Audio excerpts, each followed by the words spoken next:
All right. Hello, chat. How's it going? Hopefully well. We're back. We're playing more Resident Evil. Resident Evil 3. Nemesis, specifically. The original one. Just more of the routine, I guess, as far as Nemesis goes. It's kind of just a time investment completion at this point. There's genuinely nothing like crazy going on. No wacky, wild challenges to complete. It's kind of just keep putting the time in and eventually I'll have everything. Which is not the most exciting, but like I didn't make the 100%. There it is. I was like, why can you guys not see it? It's not the most thrilling completion by any means. It's probably the least interesting completion of the Resi series so far. But it is what it is. Because, I mean, after this, we have Survivor. So, that's when it's really gonna pick up, right? That's when we're gonna have a great time. Because everyone loves Resident Evil Survivor. We all know it's one of the best games in the series. This is what, the 5th? I think so. No. I just finished the 5th. This will be the 6th. Let me do a little Mercenaries. I don't feel like I really have to do that much today. Of Mercenaries specifically. Just a little bit. Played Warzone Boot Camp. Is the boot camp like the new player playlist, or do you just mean the casual like BR that I was talking about? So I'm telling you guys, that new Warzone like casual battle royale playlist, that is legitimately fun. That's just, I have not actually had fun with Warzone like since Verdansk, like back in 2020 when it first came out. So it's a good time. Because pretty much every big Warzone update since it first came out, I've like gone back and been like, oh, this is gonna be fun. I love Warzone. And then it's not. It's not that fun. I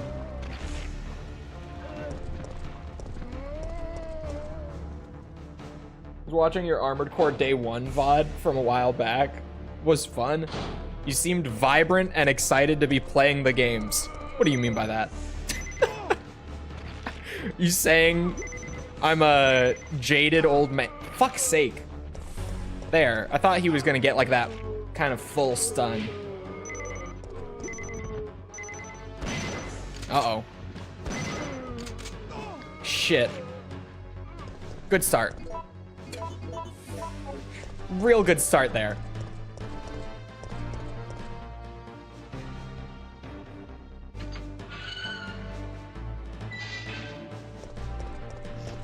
Maybe we should just do it again.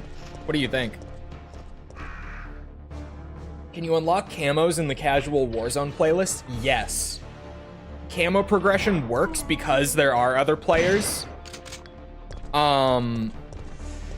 Though what was unexpected is that you also get camo progression off of the bots in the casual playlist. So like I already have, just from playing, like I mentioned, I've just been playing it with my girlfriend because it's easy to play. We can just hop on with 2 people, no squad fill, and enjoy Call of Duty on Warzone of all things right now. But just from doing that and like playing casually and not paying any mind to it, like I almost have Gold Tiger on the new HDR sniper. Just from hanging out and playing without even really putting any effort in. So it's nice.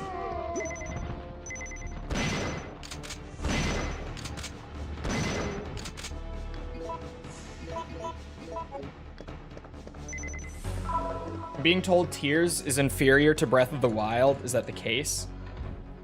No, a lot of people do say that.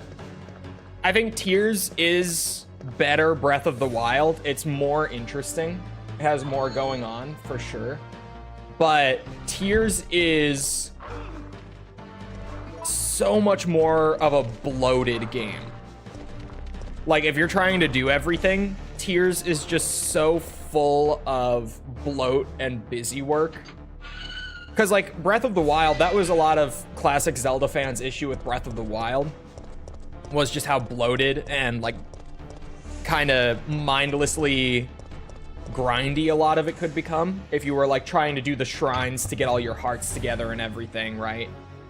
It really was kind of just mindless grind for a lot of it. And a lot of old school Zelda fans like me didn't like that. Tears is more of that, because Tears has, like, the same shit. Like, shrines, still the same. The Korok seeds, there are even more of them in Tears than in Breath of the Wild. I'm trying to remember. Weapon durability is still terrible. But then Tears of the Kingdom adds in a whole bunch of new stuff, like the building mechanics. So then there's, like, you can get these upgrades to, like, your battery that the machines you'll build run off of. My friend was saying something similar, but he's only a casual gamer. Yeah, like, Tears has more going on. It is genuinely, like, a more interesting game. Help. But it's just so bloated. I think both of those games are super flawed. Just in their, like, core design and everything. I'm famously not the biggest open world Zelda fan, so far at least. But with the first couple attempts, I'm still not loving it. I'm still not loving the open world Zelda thing. I feel like Ocarina of Time for me, that's like my perfect size for a Zelda open world. That's about the scale I want my Zelda game to be.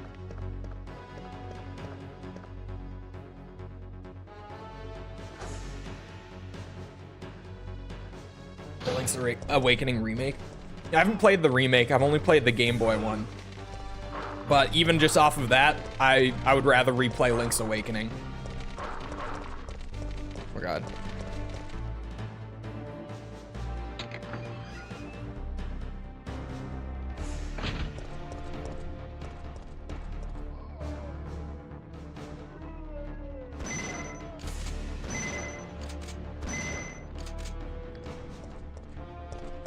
Beautiful. 3 pumps, done. Easy clap. Just like my Saturday nights. The best Zelda game ever made? No. No. Ocarina of Time. Then A Link to the Past. Then Majora's Mask. Then maybe Link's Awakening. I still haven't played so many Zeldas though. Like, I hear so often that what's it? I hear so often that, like, Minish Cap is the best 2D game in the series by far, but I just haven't played it, so I wouldn't know.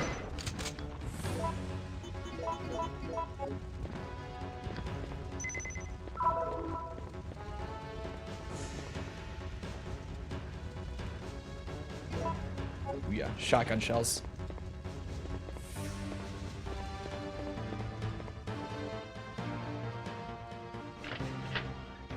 Tears of the Kingdom's story is a complete shit show. That's true.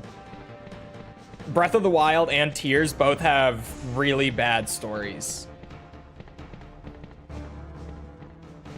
They're just all over the place. Tears even more so. I remember playing it for the first time, and near the end of the game, there's like that one reveal that I had predicted very early on in my time with it.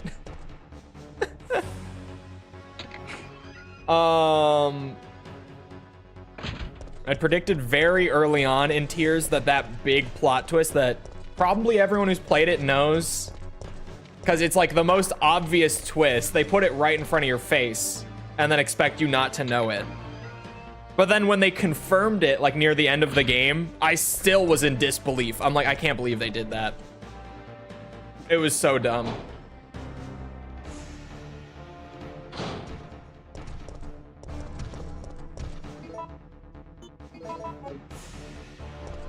Chole's 2 girlfriends? No. 1 is plenty. 1 keeps me busy enough. Chat's mother is all I need.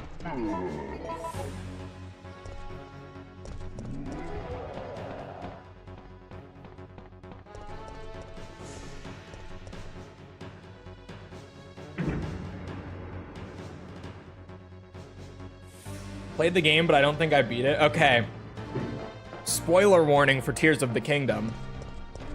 If you care, mute me for like a minute. Or if you're watching VOD, skip. Whatever. It's that the one dragon with the Master Sword stuck in its forehead is Zelda. That she like ate the, what was it, a tear? Did she eat a tear? Was that how that worked? I don't remember. It's been a while since it came out and I haven't replayed the game since. It was that she like ate one of the secret stones or whatever and it turned her into that dragon. But then the whole thing with that was them being like, oh yeah, when you eat it and become a dragon, you'll never be able to turn back. You'll be stuck as a dragon forever and you'll like lose yourself. Like you won't even be yourself anymore, right? And then in the finale of the game, she turns back into a human, just fine. They established this rule in that game, like at about the 3/4 point-ish, when they reveal that it is her. And then in like the ending of the game, they just break that rule. They're like, oh yeah, if you eat the stone and become a dragon, you can never turn back, by the way. And then a few hours later, she turns back.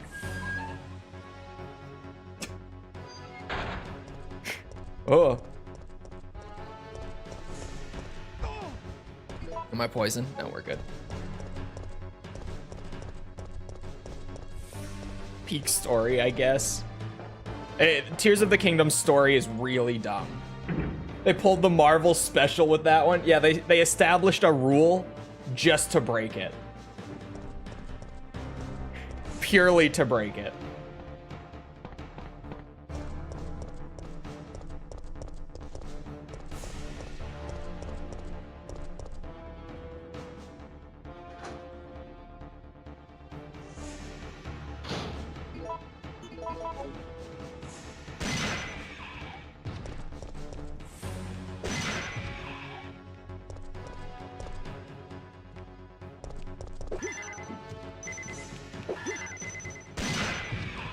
God, that one was really feeling a bit scrappy.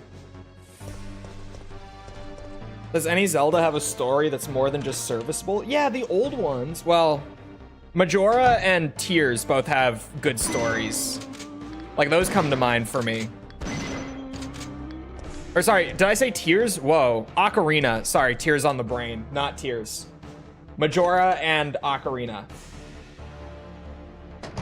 Yes, Ocarina. You mean OOT? Yes, I did. I just have Tears on the brain. No, I think Ocarina definitely has the best one of the series that I've played.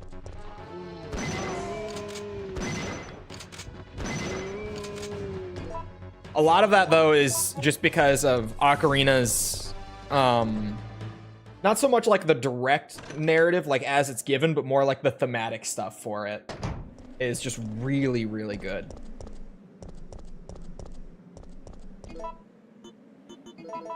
It makes it my favorite. Stupid bitch.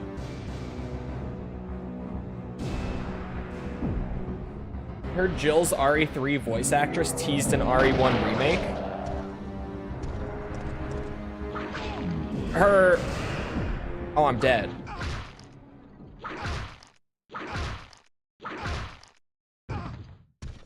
That was unexpected.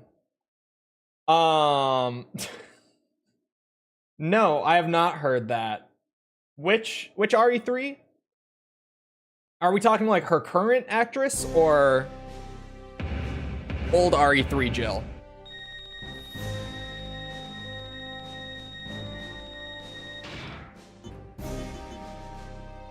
Catherine Disher. What did she say? Oh, remake. Okay, not Cath. Okay, I was like, what? What was the teaser? Source? Hold on, I haven't heard this. I really hope they don't remake one. See, I want to say that, but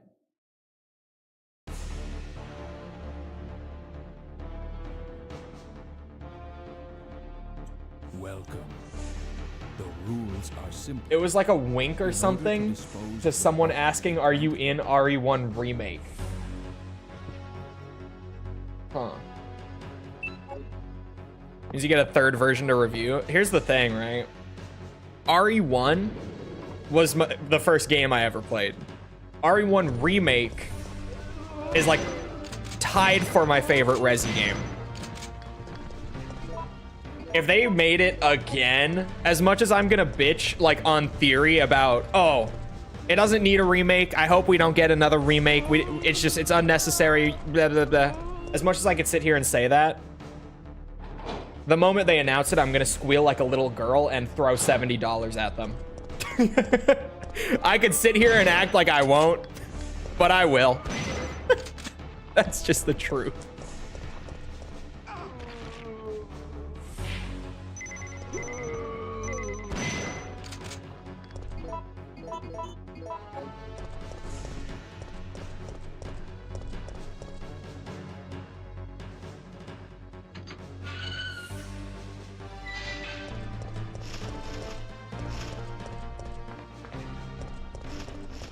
Give it a 10 out of 10 just because it's RE1. Don't tempt me.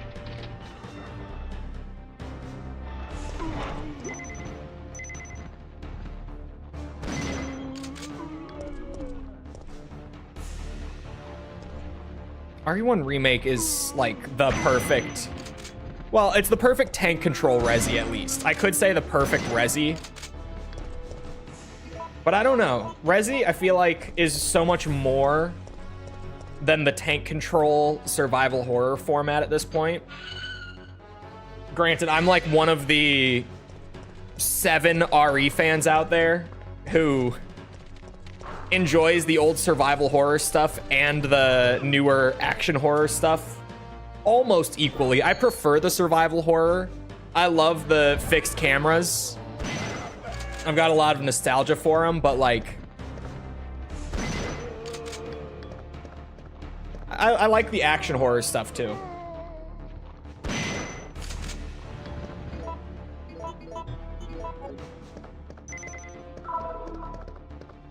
Struggling a lot with fixed camera and tank controls. It takes a bit of getting used to.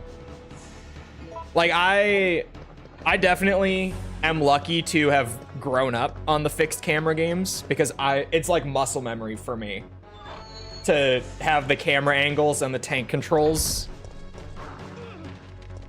Like, this was literally how I learned to game, was playing shit like this when I was a kid. So this is about as natural as gaming can feel for me. Which is insane, but it's true.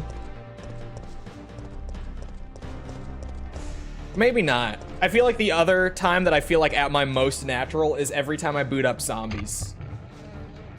Because even on stream, I sit here and I'm like, oh, you guys, I'm not the zombies player I used to be. I don't know. And then we play the new map and I like casually go to round 40 on the first try. And I'm like, well, all right, boys, we're out of time. Guess I have to quit out of my game.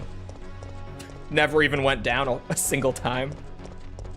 I act like I'm so washed up on zombies since it's been so long since I like did records and stuff, but It's like riding a bike. I just pick it up and I'm in my element again.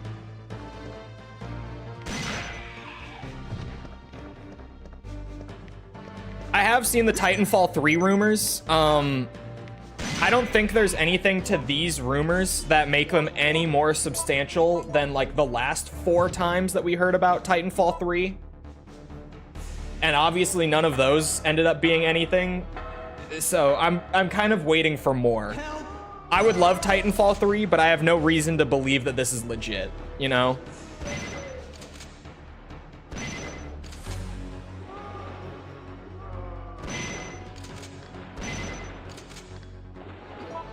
But I would love Titanfall 3.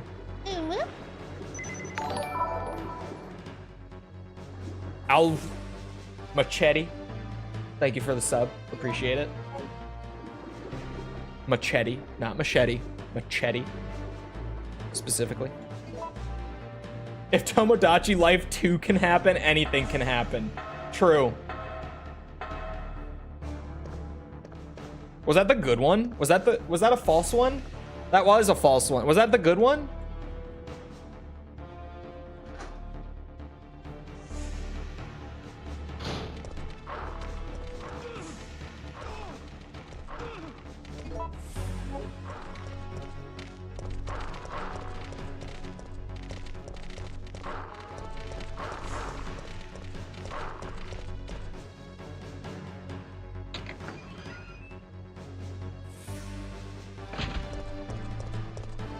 First hour-ish was great. Titanfall 2's campaign is really good. Not story-wise. Titanfall 2's story is kind of shit. But gameplay-wise, Titanfall 2's campaign is great. Particularly the level design in Titanfall 2's campaign is next level. It's so good. So good. So I talk about it whenever I talk about Titanfall 2, I always say this, but it's because it's so true. They legitimately were like, okay, how many awesome ideas can we think of for a level, right? Like, how many really genuinely cool creative things can we come up with? They made like a list, and then they made one level for each of those ideas, where they like really played with it for a single level in the campaign, and then threw it out, never used it again. It was just like, here's a little one and done fun mechanic, gimmick, whatever. You do it for like 20 minutes and then you move on. And once they ran out of ideas from that list, the game ends. And it's really short. It's like a 4-hour campaign. But they were just like, yep, here are all the good ideas we have. Let's use each of them. And then as soon as we're out of ideas, we just end it. We don't stretch it out or anything. Just use what we got, and then once it's gone, we're done. That's it. And it's great. The only issue with Titanfall 2's campaign is that it's like 4 hours long.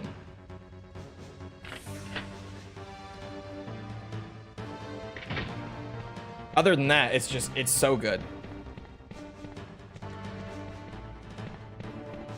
Even if it is just a COD campaign with really good levels, it's a good time. Despite what some people will tell you, COD campaigns can be very good.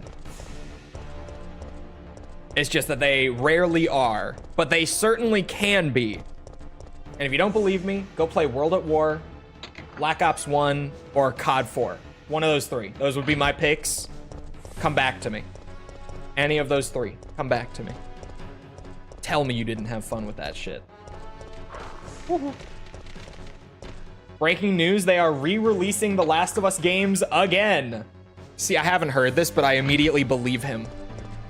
This is a lot of the time when there's stuff I haven't heard about, I'm like, oh, is that true? I wholeheartedly believe this is true. The Last of Us Complete Collection. What is the Complete Collection? There are 2 games. There are 2 of them. Complete Collection.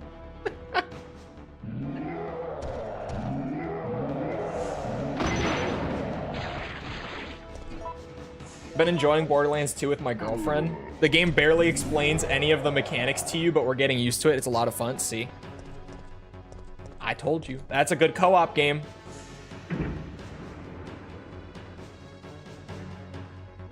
It's $110 on PS Direct. What has Nintendo done? This is, I blame Nintendo. What the fuck have they done?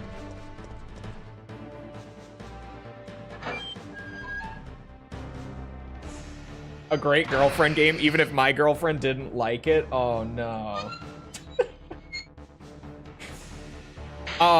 Another like shockingly good game, speaking of, you know, something that inspired Borderlands, I guess. I was gonna say that's similar, but it is one of the games that inspired it.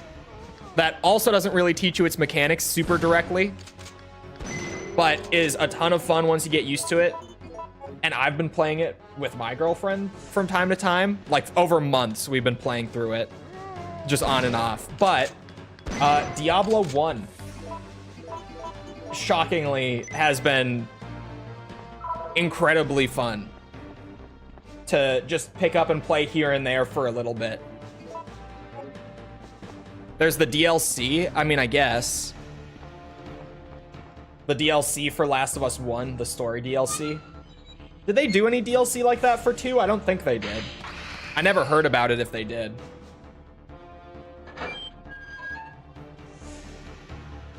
Let's make a collection where you save $5 per game. Sounds like Sony. Ooh, ow. Diablo 1 or 2 is always a good time. Yeah, just randomly. I don't know about it being very good co-op without mods. We're playing it on Devolution, which is a pretty faithful source port outside of just higher frame rate. Which doesn't affect the game at all. It just makes the game much easier on the eyes because it's not so choppy as Diablo 1 typically is. Sorry, it's higher frame rate. They added in like a stash with the lady who runs the inn. If you go talk to her, you can stash your gear, which for Diablo 1 is an insane improvement.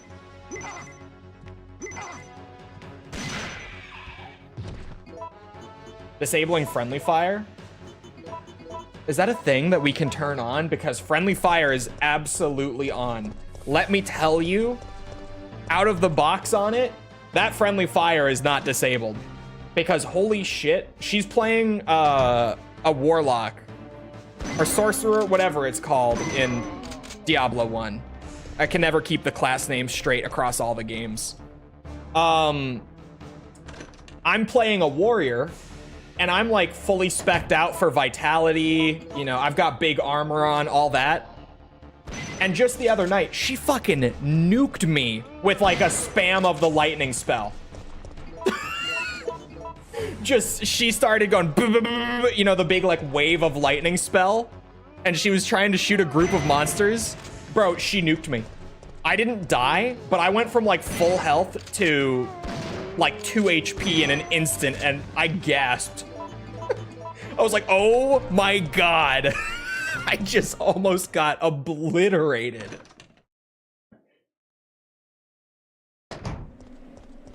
Made me realize how much damage she deals, because holy fuck. Warrior, I don't feel like yeah, it might be. I was gonna say it's either warrior or what's it, warrior or rogue. Is she called rogue in Diablo 1? Again, can't keep all the names straight in that series.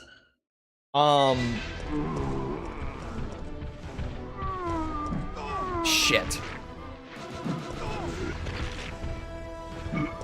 The mage class is hard in the early game, but once you get a lot of like mana pool built up, and especially once you get mana shield and lightning and all that, you are so set in Diablo 1 with all that in your kit. Warrior can't. That's true, but warrior with the AC that you can get built up, well, as long as you're like using doorways and stuff a little bit, because it's Diablo 1, so of course, then warrior's really not that bad. In my opinion, I love warrior in Diablo 1, personally.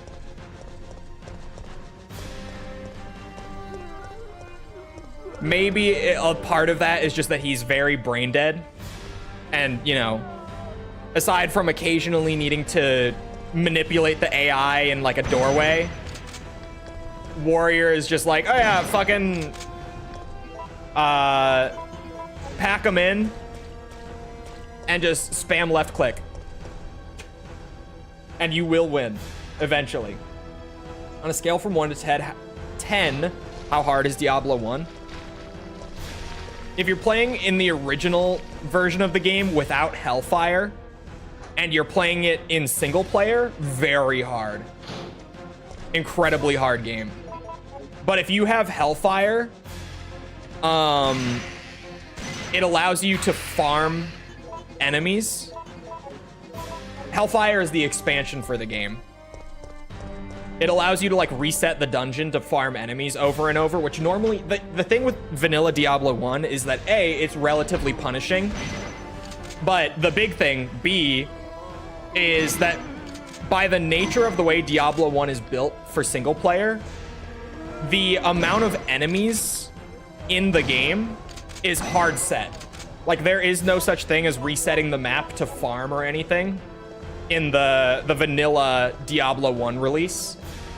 So the amount of XP you can get per character, the amount of loot drops you can get per character, like all of that has a hard cap on every single playthrough. Which makes Diablo 1 a very brutal game if you play it like that. But if you're playing it in multiplayer or if you have Hellfire, then you can reset the dungeon to like grind more XP, grind more loot drops, etc. And in that case, it's really not that bad.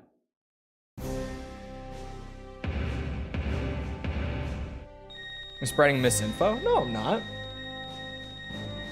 In vanilla Diablo 1 single player, you can't reset the dungeon unless you're using multiplayer or have the Hellfire expansion. Without resetting your character in single player? How? How would you do that?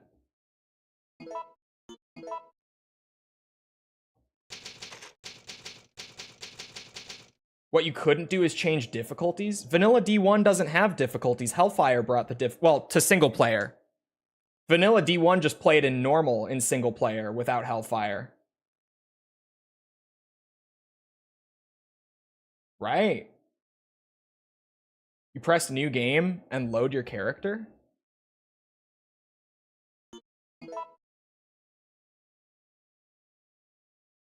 I have Diablo 1 installed. You have me wanting to check so bad. The new GOG release of D1 lets you launch the game without Hellfire, although... Wait, hold on. Let me go to my GOG launcher. Wait a minute. Now you have me so curious. Have I been this wrong about this all this time? Hold on. Wait a minute. I can launch it without the GOG enhancements, right? Yes. Yes, I can. Wait a minute. And I just fucked all my windows. I was gonna turn on display capture. Oh my god. What a disaster. Never mind. You guys can hear it. Hold on. I don't even have a character made in this version of the game. There. Hold on. Wait for it.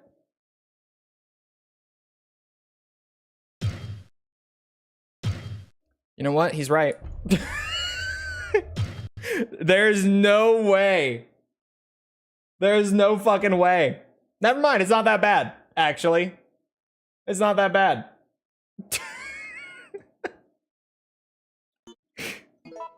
Never mind. I was like, there's no way. I got distracted for 10 seconds. Is everything fine now? Yeah, okay. I was very wrong about something in OG Diablo. And I had to go and see it. Yeah, Devolution lets you change without Hellfire, because we're playing it without Hellfire. Which, the only real downside to that is no cow map. But I am one of the fabled people who doesn't like Hellfire outside of like Monk is a neat addition. Monk is pretty nice. I like Monk being included. The couple of cut classes that you can access with like editing the config are kind of neat too, but like the new Hellfire levels and quests and stuff I don't really like outside of the cat one. September 28th, daylight. Did y'all see Elon getting cyberbullied while dying to a tutorial boss? That was PoE 2. But yes. Somehow.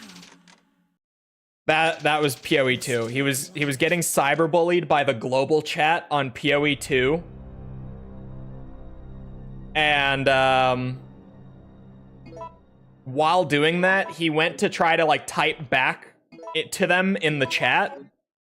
And mind you, I've seen the full stream VOD. This is where I saw it because I heard about it. I'm like, there's no way this is true. So I went and found someone who like archived it, who re-uploaded the full VOD.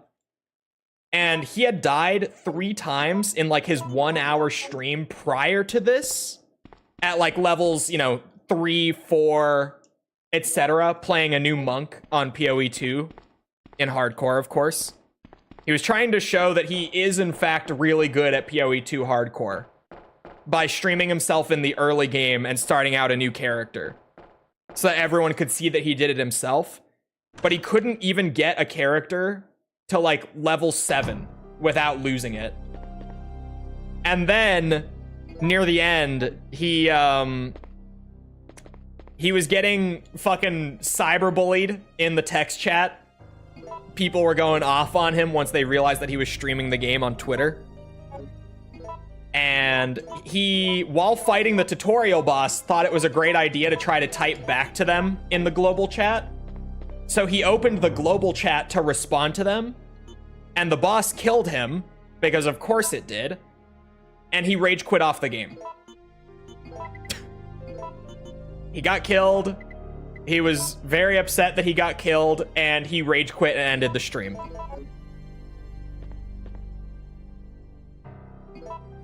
He's used to the late game. Right. Thought it would pause the game, probably. He's a top 10 player in the world. He should know. He has the experience, obviously. But yeah, Hellfire, I'm not a fan of Hellfire. It does feel like a shitty mod. So we're playing it without it.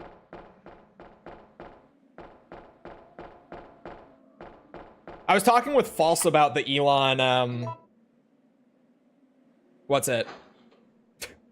About the Elon cyberbullying clip. I think yesterday we were talking about it. And like, some of the dudes in chat were being children. And like, they weren't behaving well at all. Like, for those to have been grown-ass adults, they were making themselves look like idiots just as much. Don't get me wrong. But it was the rage quit off of the game while dying to the tutorial boss after the guys bullying him in global chat like got under his skin enough to warrant a response. That's what I found funny about that clip. That's what got me, and I was like, okay, this is funny. This is genuinely funny. Yes, this is good. Clearly a 4D chess move from the top 1 PoE player. Yeah. Yeah.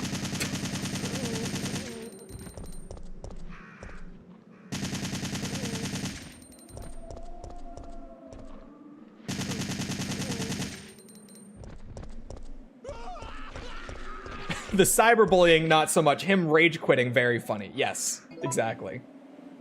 Not just the rage quit either. The death to the tutorial boss because he was so upset at some randoms in global chat bullying him.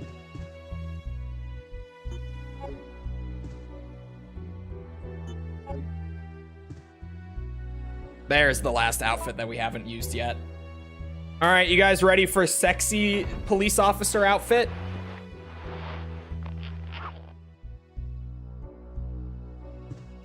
Because that's what we're using.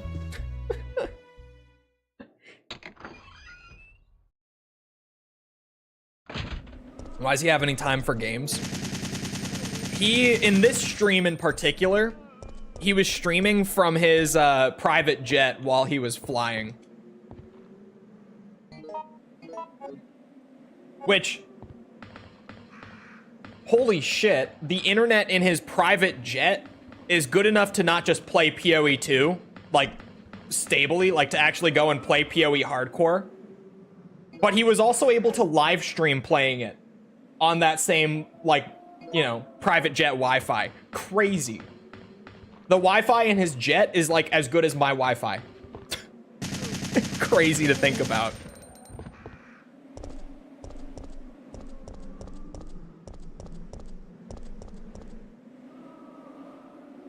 No wonder his quality was bad. The quality on his camera was bad because it was his laptop. He was on a laptop too. It was his laptop's webcam. That's why the quality on his face was so terrible. It's because it's the laptop's like built-in webcam that he was using. What are we talking about? Elon's recent PoE 2 stream.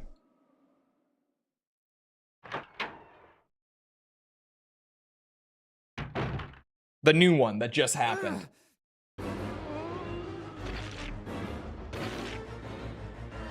He played himself? Yeah, that's what I was talking about. He was trying to play like a new character from the start on hardcore to prove that he was actually good at the game and did play his character.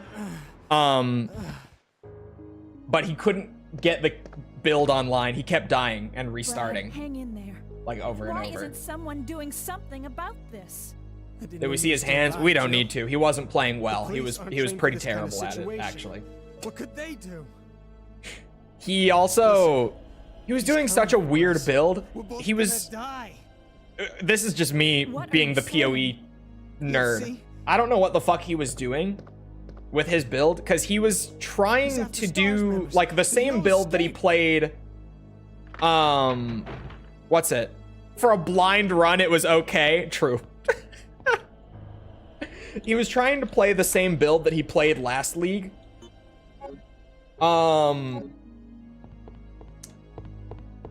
But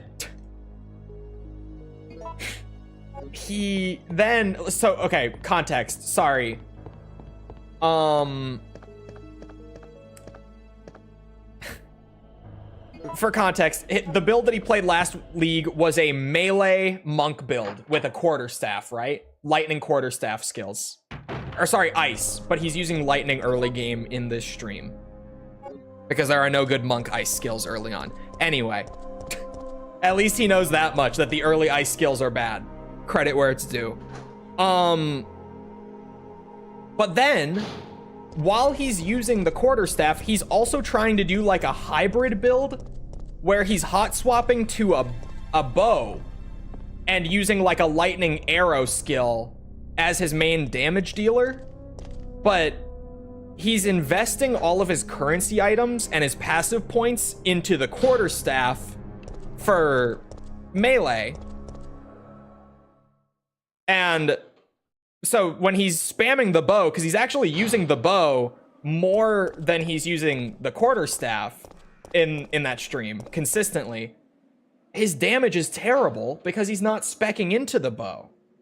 But he's using the bow as like his main damage dealing skill.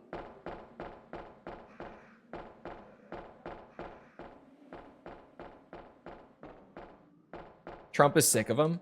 There's been a little bit of like weird discussion around him stepping down from Doge.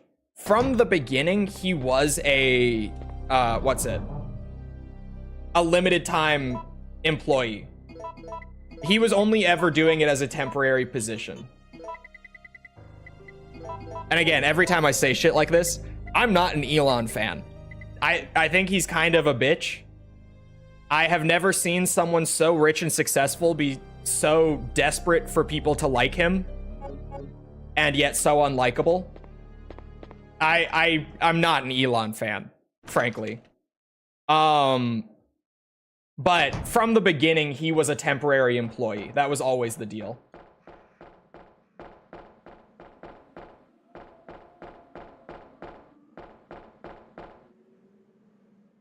He just sucks at games in general. Oh, sorry. Since I've watched him play PoE, do I think he did the Diablo run? No. No, I don't. I believed it back when it was first going around, but since the first thing, like the first round of him streaming PoE, I was like, this really brings the Diablo 4 stuff into question, right? And then now with the second round and just watching him play early game for like 2 hours, no, there's no fucking way he did the Diablo run. There's no shot that was him.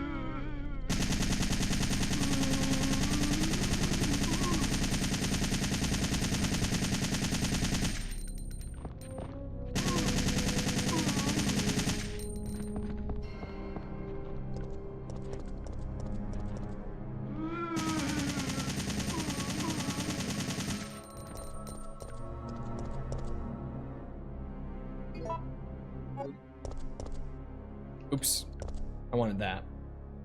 He also lied about being a Quake pro in the 90s. That one is like more interesting.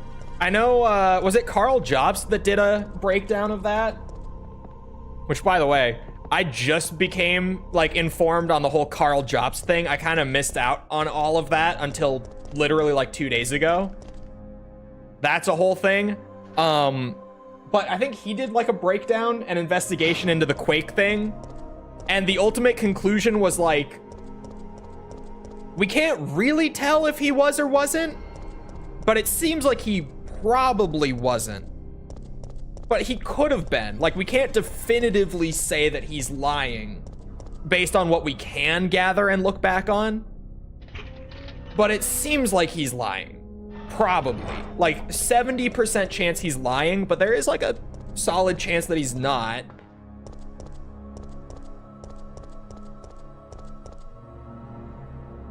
I don't know what the fuck is going on with Karl. Some kind of lawsuit with the Donkey Kong cheater guy. TLDR with Karl. He did some videos on Billy Joel. Billy Joel? Not Billy Joel. Definitely not Billy Joel. Someone help me out here? Not Billy Joel. Billy Mitchell. I said it once and then it just got fucking stuck in my head. Billy Mitchell. He did some videos on him, kind of clowning on him. Deserved, by the way.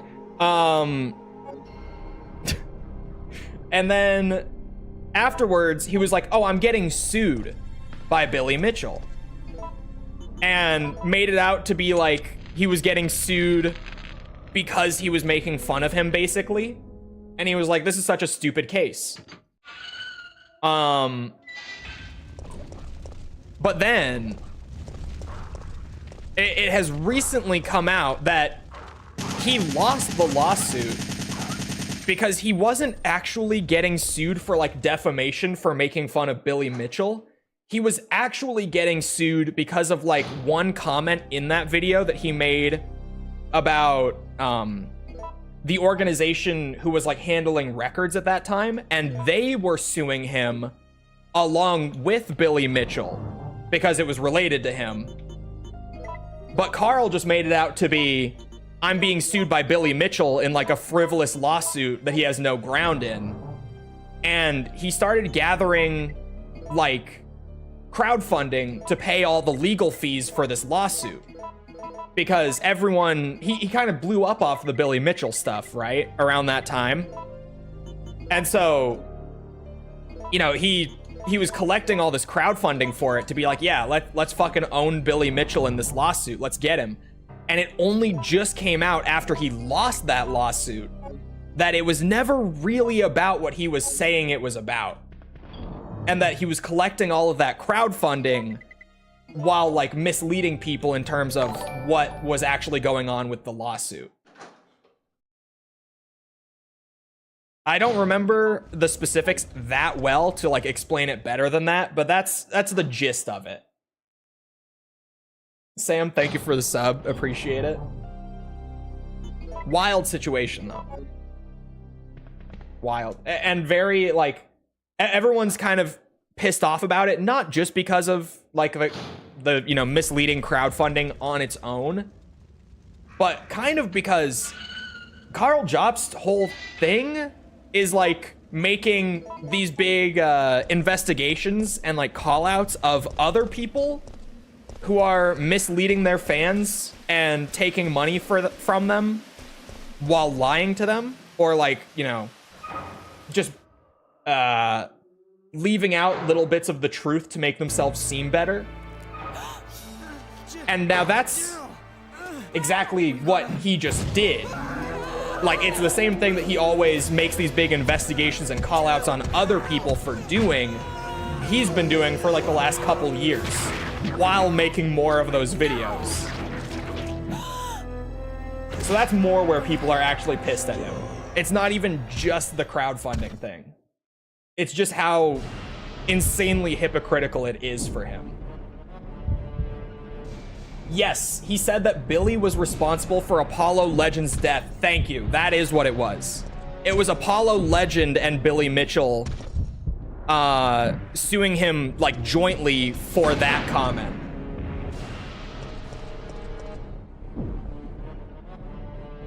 Yes.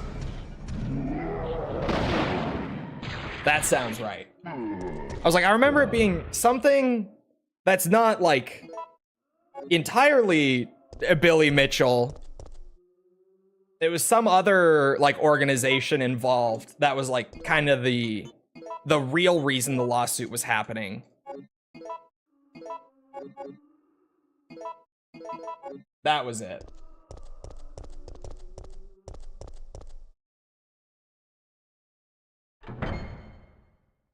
But yeah, wild situation, regardless. The Karl Jobst situation is insane.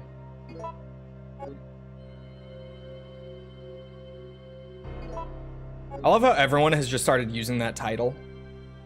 And now everyone is fucking sick of it. Like, that was just so distinctly like Moist Critical's title format for the longest time. And then everyone else just started using it like as a meme, and now everyone fucking hates those titles. And it's become a meme now more in the sense of, oh my god, I'm so sick of seeing this title. Yeah, like X situation is insane or crazy. 4011. The title situation is insane.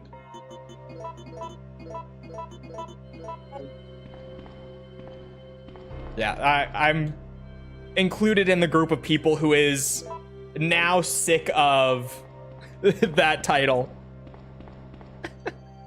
Because just everyone is spamming it now. I can't believe I called Billy Mitchell Billy Joel. And then couldn't even remember his name afterwards. I just got like fixated on Billy Joel. Couldn't remember anything else.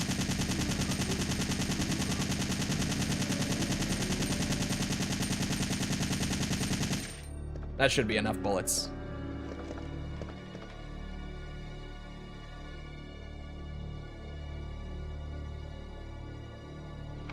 So if this is the 6th playthrough, we're further along than I thought.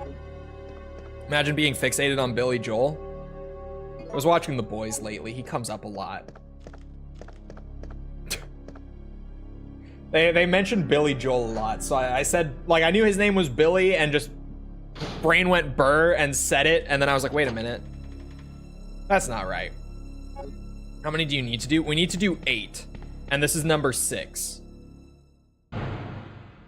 But you get one new epilogue after each playthrough, and there are 8 unique ones that you get on your first 8 completions of the game.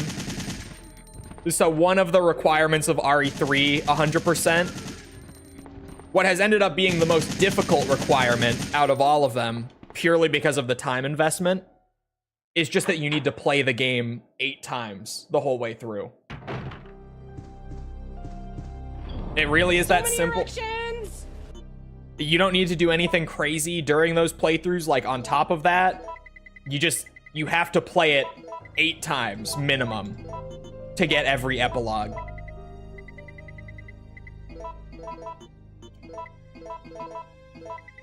Piss on him, piss on him, piss on him, piss on him! No.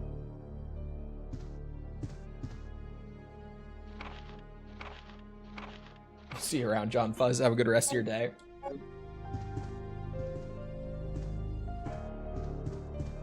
Sounds boring.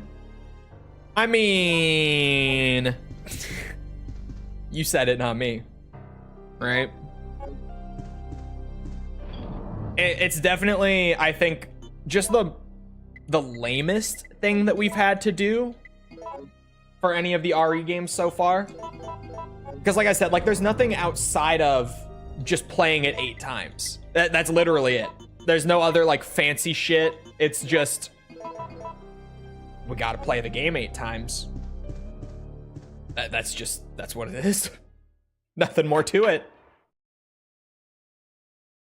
Oh my god, another hydrate? Jesus Christ.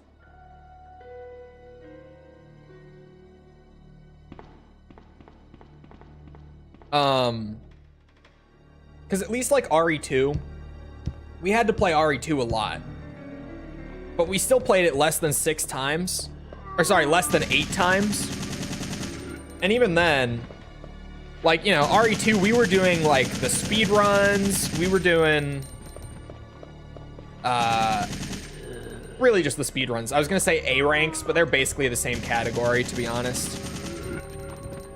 And then doing those would like get you the 4th survivor, so that then as like a little break between those playthroughs, I had like the hunk challenge mode to complete.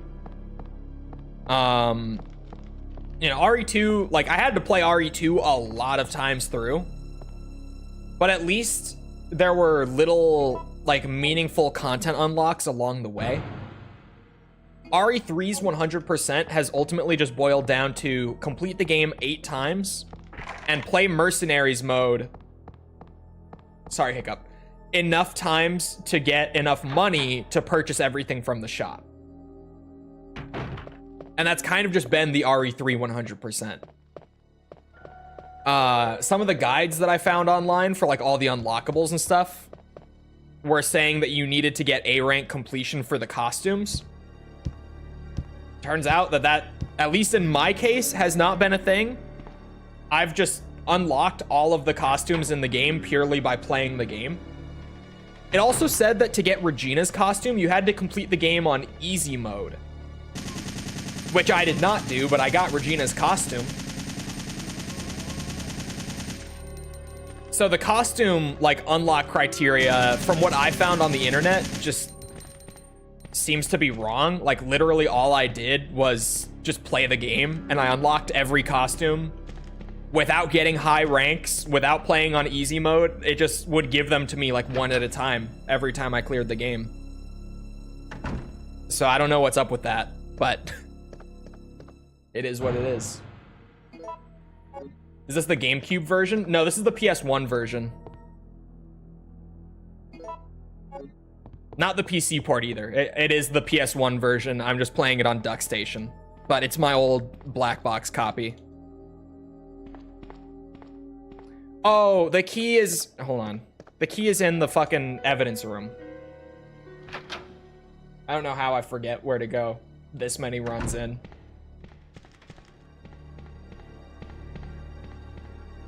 Gasp emulation telling Nintendo? Tell them.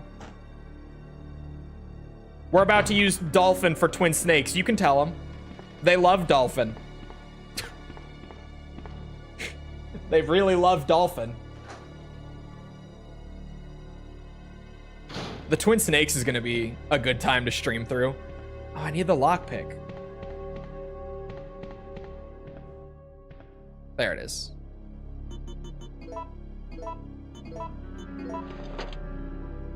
Do they actually? No, they don't. They really don't like Dolphin. Nintendo and Dolphin have a bit of like a fun rivalry, at least if you're someone like me. It's fun because Nintendo doesn't like Dolphin, but as of right now and for like the last few years, Nintendo hasn't been able to do anything about Dolphin because they have no legal grounds to. The most that they've been able to do with Dolphin is prevent it from getting a proper Steam release. But even then, that's a fairly minor victory for them. They were able to block the Steam release, but that's it.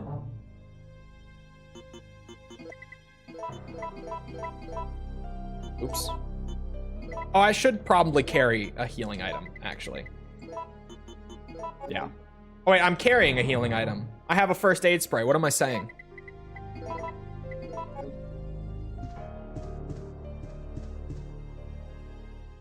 The prototype name of the GameCube, correct?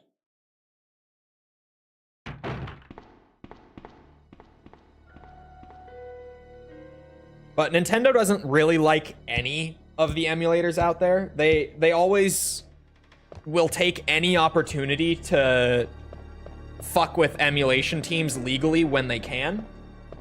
But most of the time they can't. Yuzu and Citra were a crazy exception. And I love that we didn't even really know what the deal with that was until after the lawsuit.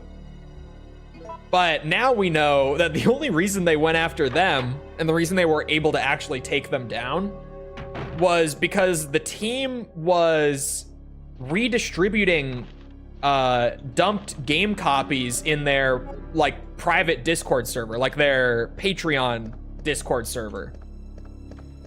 So like if you contributed like to the crowdfunding for the project, then you'd get to join this Discord server where they had a bunch of like game dumps for all the biggest games that you might want to play on Yuzu or Citra.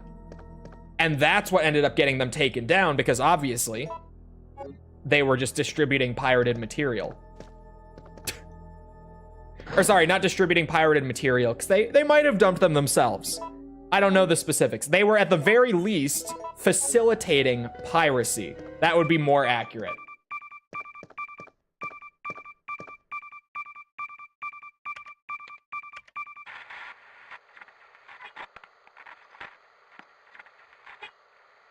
No!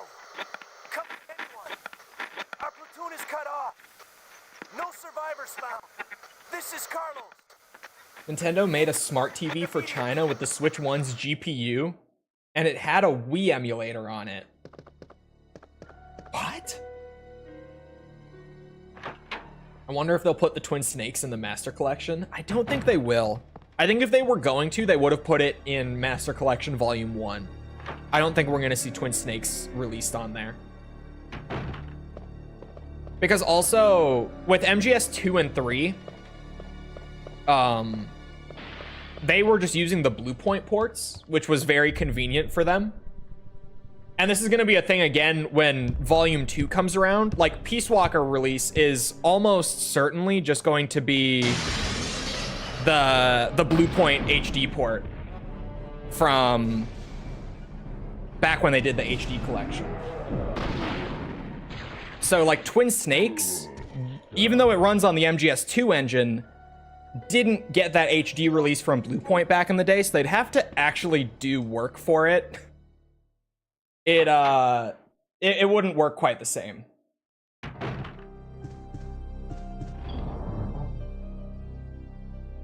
Four of the Capcom 5 became multi-platform. True. Which one didn't? Hold on now. I know this. Which one was the one that never went multi-platform? I have to think. Comparing the Wii emulator on the China TV thing and the Switch 2 GameCube emulator. What was the verdict there? What did they find? Because now I'm curious. Can you imagine if they were like, yeah, the TV emulator's better. It's better than the Switch one. How wild would that be? I like that a little bit more. Ever so slightly more. I should probably save my game before I go anywhere. I could believe it, to be honest. I absolutely could because of Nintendo. Oh my god, the TV one is better? The TV thingy had better resolution and frame rate upgrades. Switch 2 seems weirdly limited. Bro. That is crazy. Why is Nintendo like this? Why? Why are they like this?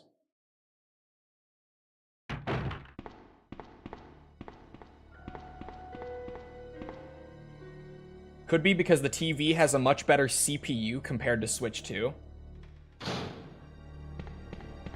Okay, now that only raises a further question. Why does the TV have a stronger CPU than the Switch 2?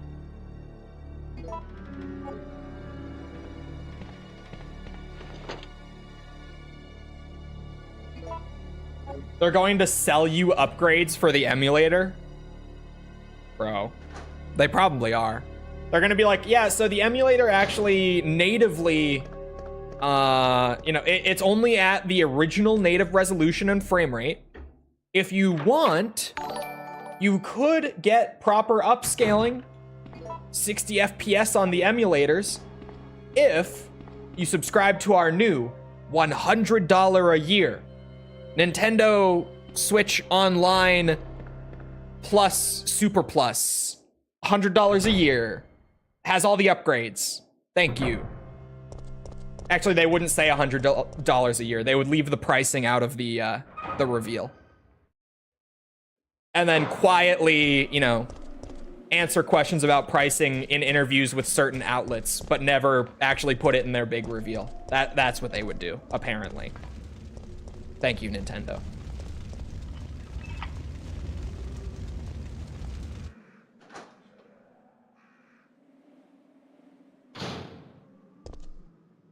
Oh, it's just that they underclock the CPU when it's in portable mode. Right. But like, why? Nintendo hire this man? I got the business model down. They just need to get me in there. Like, I already know what we're doing. I don't need any training. I got this. They can throw me on the marketing team. I already know exactly what they want.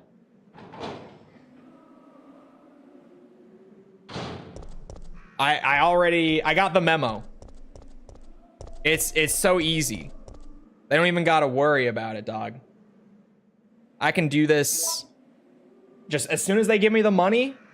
Bro, I'm in. What Bruno said. So it is just that they underclock the CPU. It's not that the CPU is stronger, they're just underclocking, is what you're saying. More space, better cooling, more power. That's true. Ooh.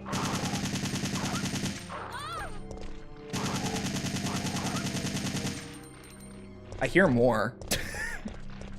Hello? This Jill costume is so crazy. Just the fact that they put the handcuffs on the fucking belt is wild. Capcom was on something with this one. Yeah, they also, it's fair that they don't have the Switch 2 yet, and they're just going off of like the reveal footage. But I wouldn't expect too much more. I'm not exactly going to be charitable to Nintendo right now, because I have very little reason to be. I have basically no reason to be currently. Leading into the Switch reveal, or sorry, the Switch 2 reveal, I was definitely more charitable with them, but now I see the games we're playing here. I have no reason currently to like give them much benefit of the doubt on stuff.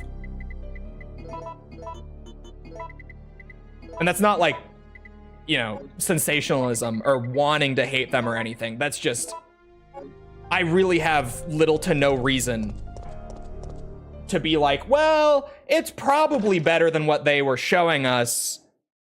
It likely, it's not going to be that bad. It's going to get better by the time it comes out. Like,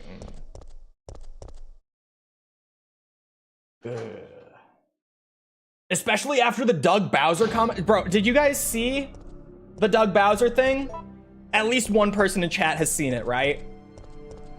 What was this, like 2 days ago? Yesterday, 2 days ago? Very recent. The Doug Bowser interview. I saw, bro. Crazy. Crazy, particularly because it is exactly what happened with the Xbox One like 12 years ago. Bar for bar, exact same shit. Like, it's crazy. When you compare the two, you're like, oh my god. The Switch 2 might just go the way of the Xbox One. And we all know how the Xbox One went for Microsoft, right? Right. I hadn't. If you haven't seen it, there was an interview with Doug Bowser. And when the topic of the new pricing model that they're going with came up, he gave like some justifications for it that I don't really agree with all that much. But then he goes on to say, like, well, if people are really concerned with the pricing of the Switch 2, then thankfully we already have a cheaper alternative for you guys. It's the Switch 1.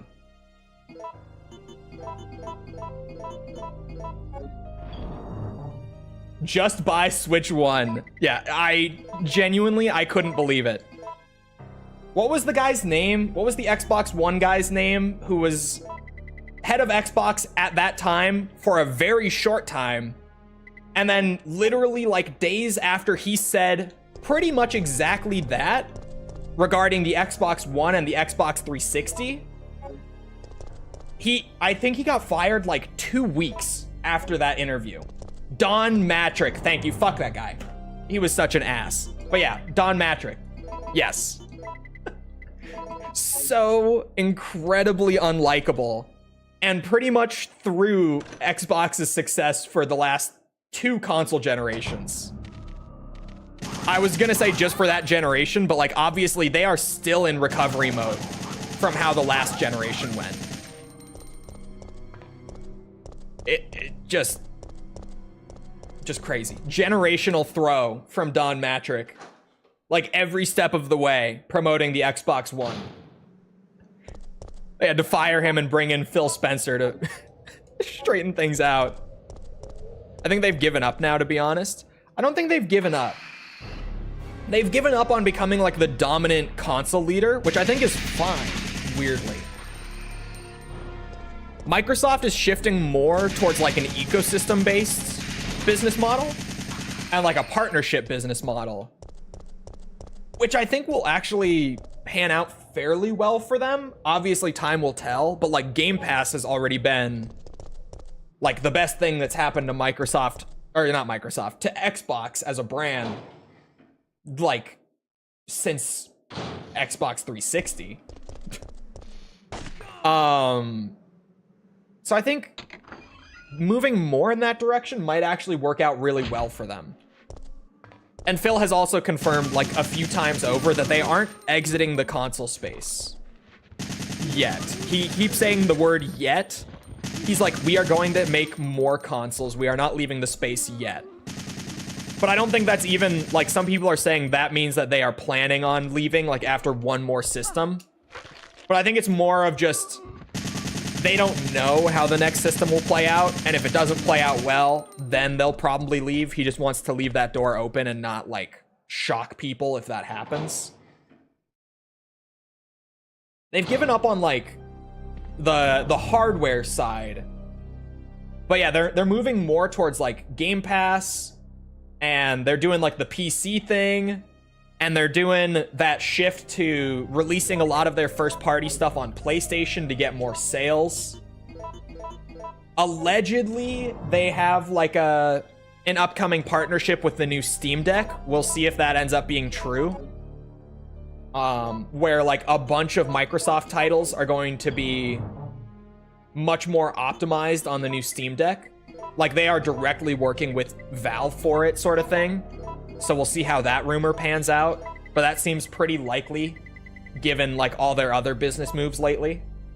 It seems like that is definitely possible.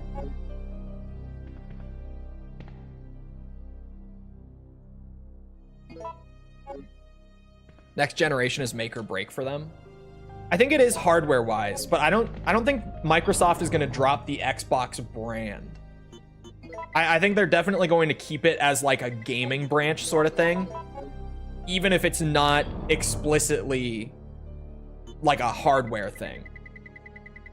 At least it seems like that's the direction they're maybe leaning in. in the event that this next generation isn't great for them. But we'll see. We'll see how that pans out.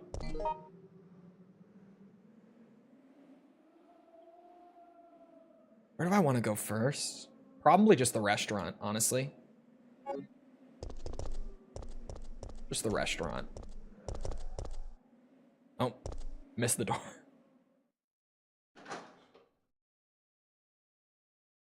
I think Microsoft, oh my god. Dropped my lockpick.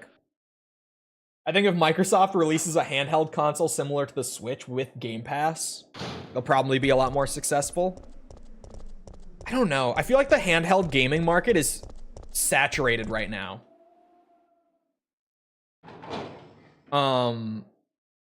I feel like it would be a bad time for people who aren't already like pretty established in the handheld market to jump in. Because to be completely frank, like right now with the state of handheld gaming, it's like, do you want to play Nintendo games? Buy a Switch. Do you want to play literally anything else on handheld? Buy a Steam Deck. And like those are the two options. Not because they're the only two out there. There are plenty of other options around. Like fucking Asus has their own handheld and whatever else. There's stuff like that. But like really, if you're gonna buy a handheld, those are the two.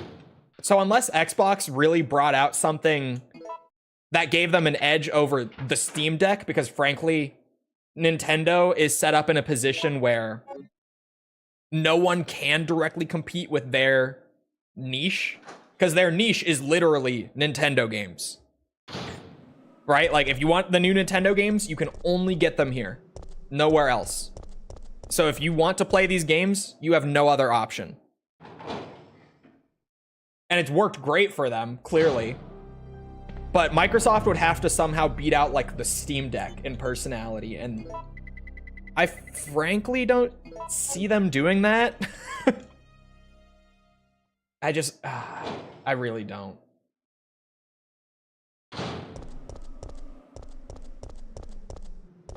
See you around, Scrub Timer. Have a good rest of your night. Is it just me, or is hardware basically samey? We just have more scaling and frame gen. Yeah, you're not wrong. Oh, I just did that. Yep. I clearly know what I'm doing.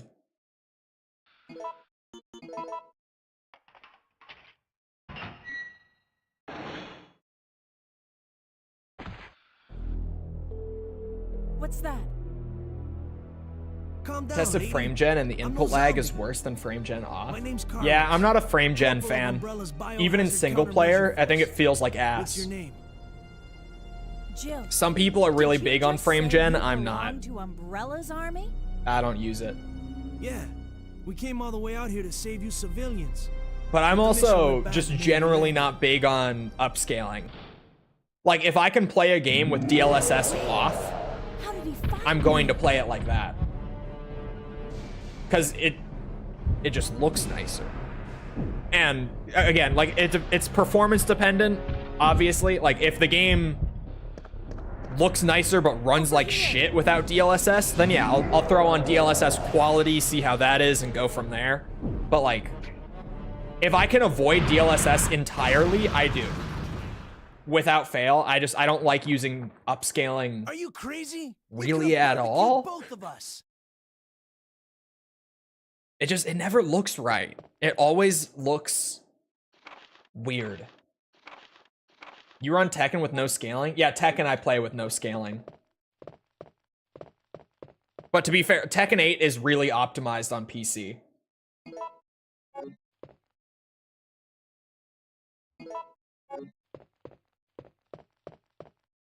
Like, Owen, friend of the show, Owen, has a 4060 that he bought not too long ago. And I know that he plays Tekken on max settings with no DLSS or anything. It's just a really optimized game on PC.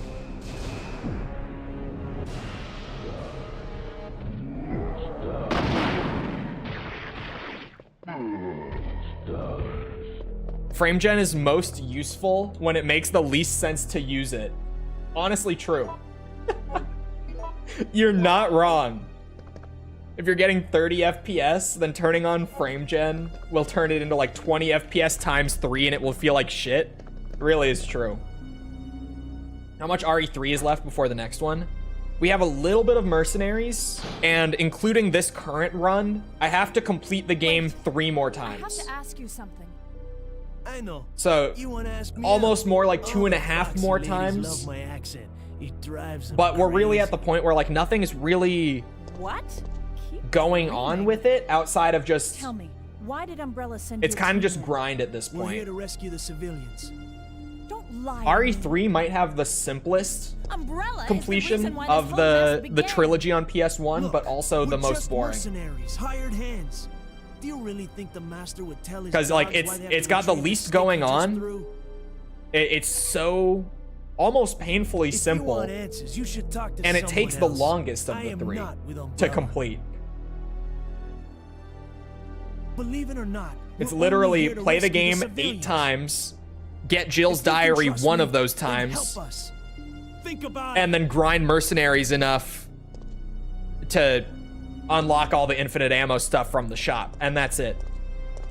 The costumes all unlock just from playing the game.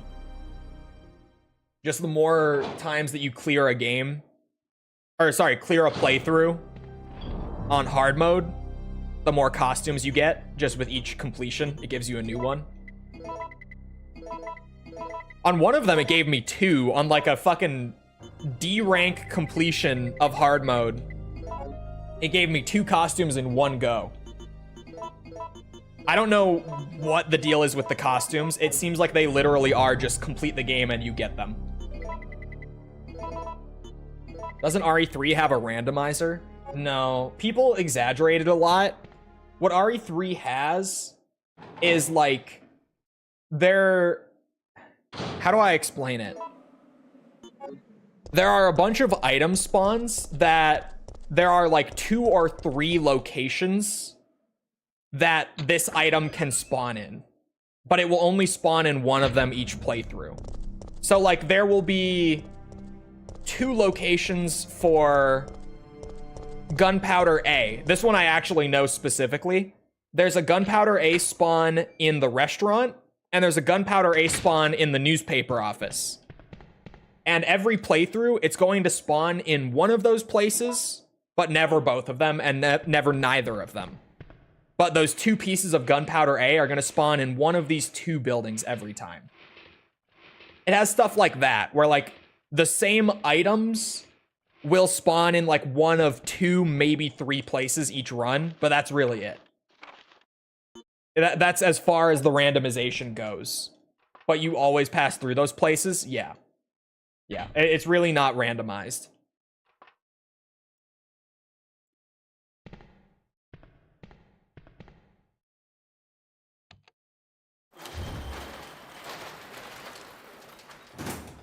Kingdom Come runs great on Steam Deck, but Final Fantasy VII Rebirth is garbage. Well, to be fair, Square Enix PC port. I don't think Square Enix has ever put out a good PC port. And the thing with Steam Deck is that Steam Deck is always going to get shafted on PC ports, even more than PC itself.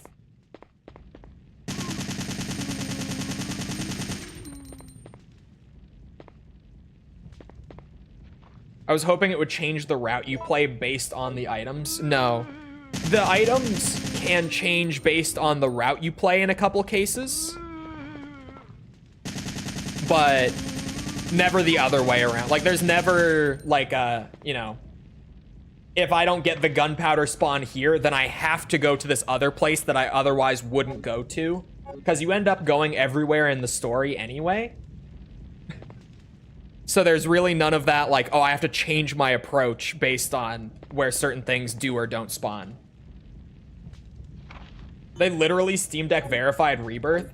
Yeah, that's crazy too, because I know that Rebirth doesn't run well on the deck. But like, it was apparently verified. It's called BioRan. Yeah, but that's a fan mod. He's asking like about the in-game randomization.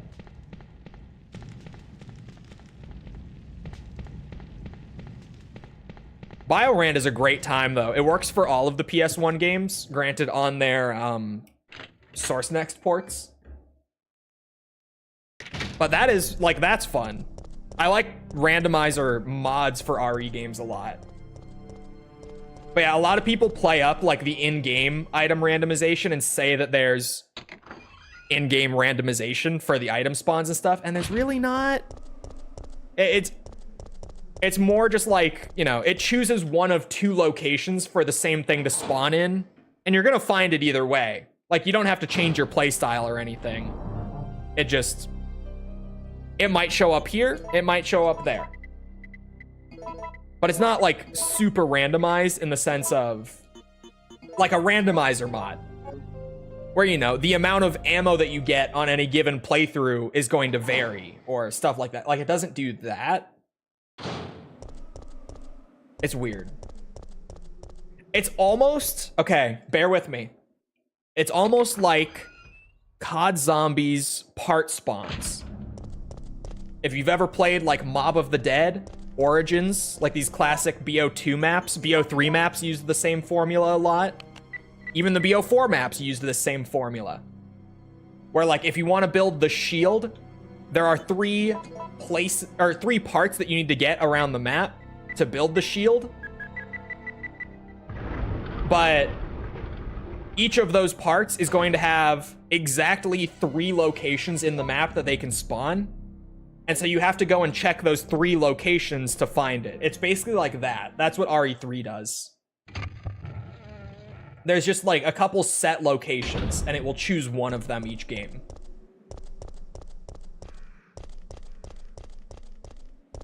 It gets, like, 40 FPS on the recommended deck settings, but the visuals are just a blurry mess. I feel like a lot of the Steam Deck verified games, and this is about as tinfoil hat as I'm gonna get with games industry stuff. I normally don't get like this, but I really do, because Steam Deck verified games are a total crapshoot, right? Granted, I don't own a deck, but I hear this from people all the time that a ton of games that are verified for the Steam Deck run like shit on the Steam Deck. It almost feels like getting the Steam Deck verified badge is just like reaching out to Valve and like doing some sort of partnership with them just to get the badge. They're just like, okay, can it reasonably sustain 30 FPS? Yes? All right, you get it. Don't worry about it. We'll give you the badge. Don't sweat it.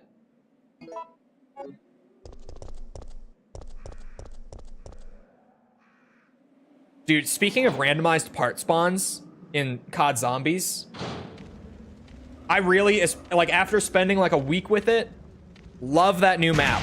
That new BO6 map, Shattered Veil. That's the best BO6 map so far. Hands down. The Easter egg, so fun. It's my favorite Easter egg in BO6 so far. However, there are a couple things in that Easter egg, a couple like parts that you have to go get around the map that have ridiculous spawns.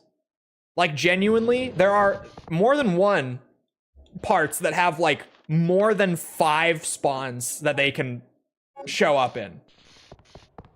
And in the most extreme case, one of the parts that opens up like a hidden passageway that's required for the Easter egg has, I shit you not, 20 spawn locations in the map. It's fucking ridiculous. They got kind of out of hand with the randomized part spawns in Shattered Veil. And that's like my only major complaint about the map. Other than that, the map is great. The map is so good, but holy shit, if you're doing the Easter egg, some of those part spawns are fucked up. We'll see you around, Tidbit. And Wizrod, thank you for the sub. Appreciate it.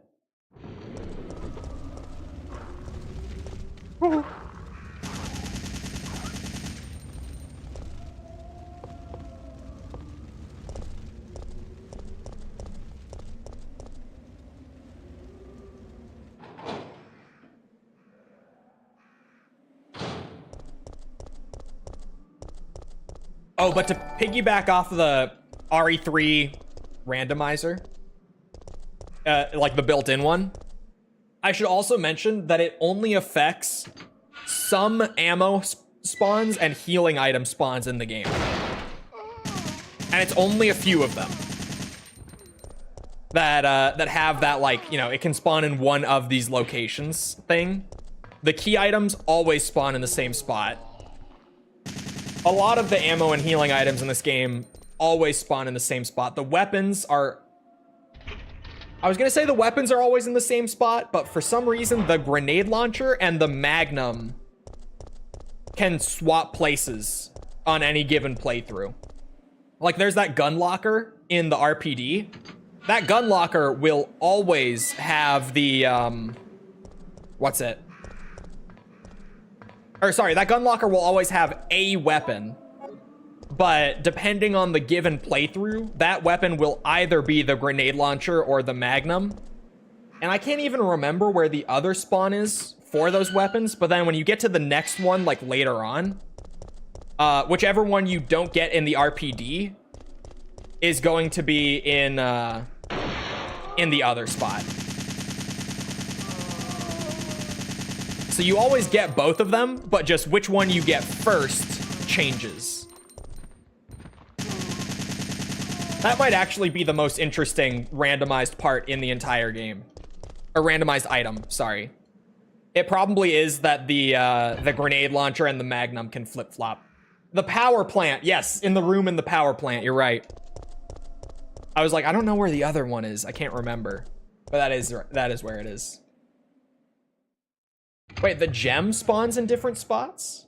It's either in the restaurant or the newspaper place. Is it? I thought the gem... I thought it was always in the same spot. Is it possible that the gem will always spawn in whichever of those two buildings? I was gonna say, is it whichever one you go to second is always the one that will have it? Because I know that the first one you go to will have Nemesis appear. And then after, I pretty much always do the restaurant first. So for me, it just feels like the gem is always in the newspaper office, which is where I started thinking, like, is that how that works? Is it Nemi appears in one and the gem appears in the second? The more you know. I don't need the book right now, but I've got plenty of room. Review this. Thank you for the sub as well. I don't know if I said it. I was yapping my ass off.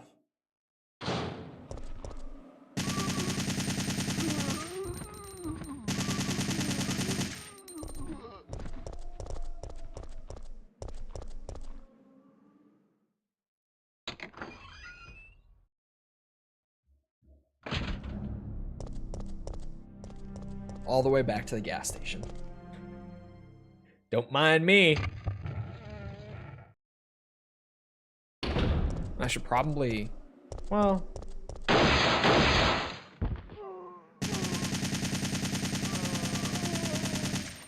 we'll see. I'll just kind of wing it, to be honest.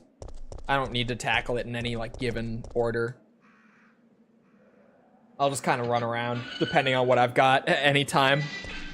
See what happens.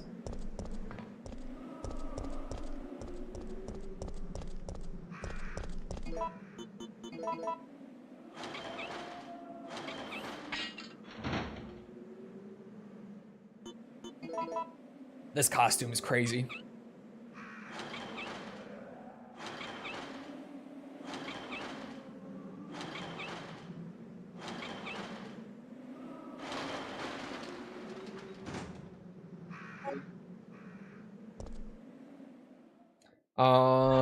I don't need the red herbs, to be honest. I just saw them as I went in, and I'm going to miss them. Jill. But it's fine. There we go. Big skip. Jill. It's nice that I can skip the in-game cutscenes in 3. So nice.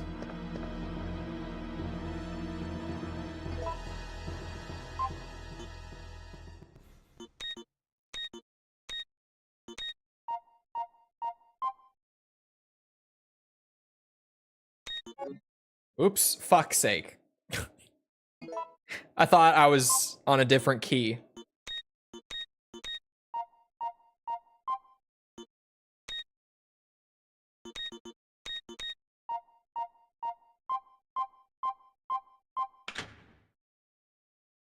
Yeah, I know about the Carlos one. The Carlos and Nikolai, like swapping locations based on where you go. Playing Blitzball while watching your stream. That's the Final Fantasy X, like, water soccer, right? Isn't it? Sounds right. Yes. Never played Final Fantasy X. Carlos! I hear it's okay. Yeah, No. I've heard it's all right. It's fine, apparently. I've heard it from a couple people. Relax. I'm not dead yet. Are you okay? I'm fine. What? I'm not a big Hero stuff is JRPG harder than guy. it looks. I don't typically get on super well with like traditional JRPGs. So like Dragon Quest, Final Fantasy, Persona, not my games.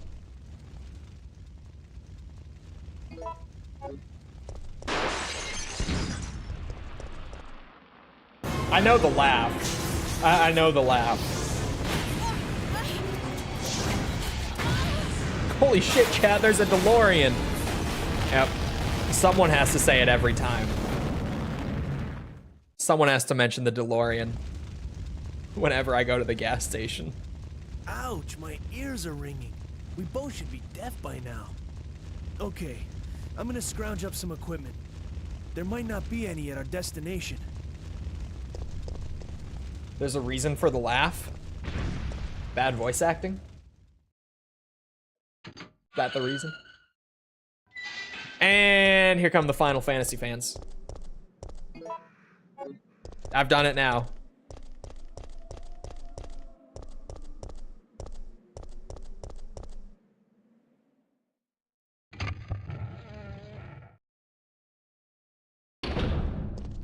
I've gone and done it now.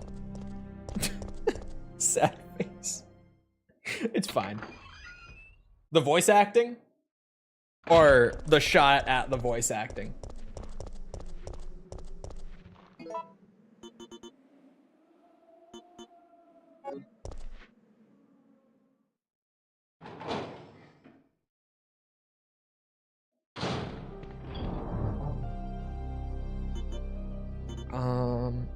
Put the aid spray away.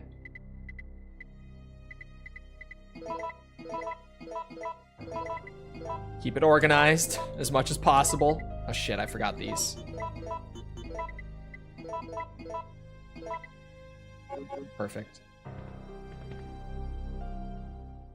There is a reason for the laugh? Huh.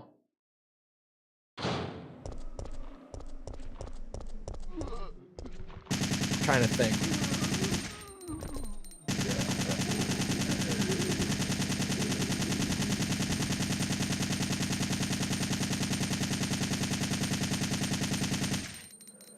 I think I got him.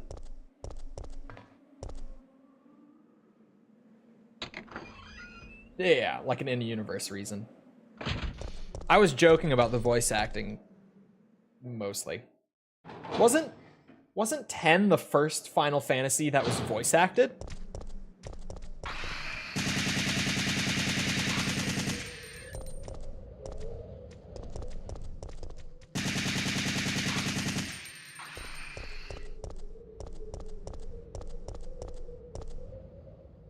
If I'm not mistaken, I think it was.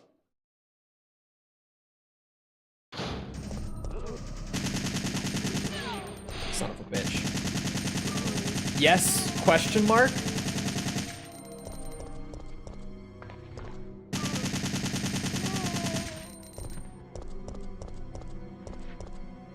I only ask because I know that 9 wasn't.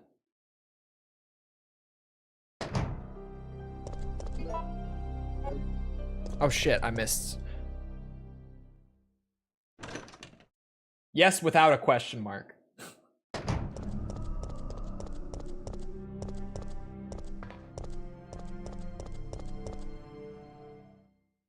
So yeah, like aside from spin-offs, I knew that 9 wasn't, and it only just dawned on me that I realized, I'm like, wait a minute. Was that the first time they did voice acting in Final Fantasy? Outside of like spin-offs, maybe. Bro, talk about a series with a fuck ton of spin-offs. Final Fantasy, dude. Holy shit. Like, you think Resi is bad with all the spin-offs? Jesus, Final Fantasy. Resi is bad with all the spin-offs, for the record. It's really, they're way too many. Way too many. Most of them aren't that good. It's bad. But, oh no. But holy shit, Final Fantasy. The amount of spin-offs in that series. Insanity.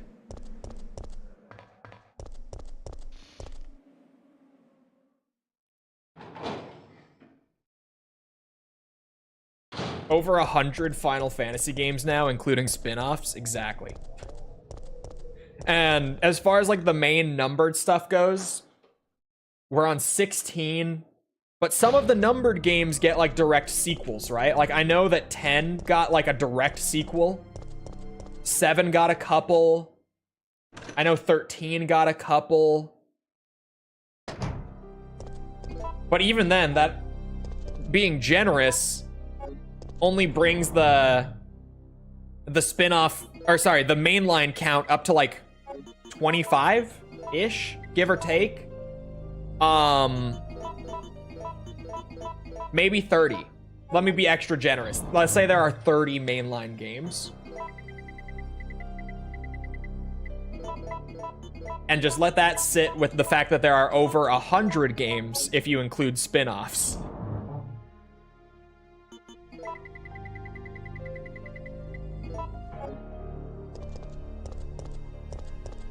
Yeah, I've heard some things about Lightning Returns. Are you finding reasons not to do a Final Fantasy review series? I don't need reasons. I'm just saying, like, holy shit, that series.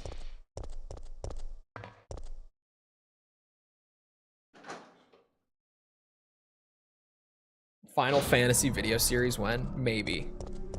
I feel like Final Fantasy would be like a side project, if anything. Just because it's so long. It would be like you know, I do a Final Fantasy video here and there when I need a break from the main stuff.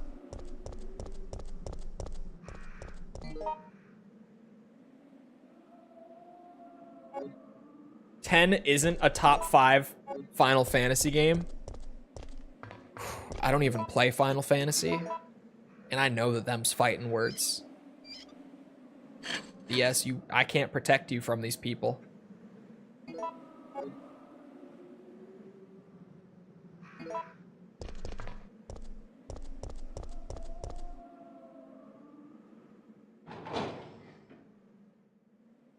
Blasphemy. But no, I've talked about you need a short game series and a long game series. What I need is to never again do 2 review series at one time. Like, trying to do them concurrently. Because I talked about this back when I did Ace Combat and Metal Gear on top of each other. I talked about on stream at that time when like both of them were running concurrently. I was like, this was a bad idea.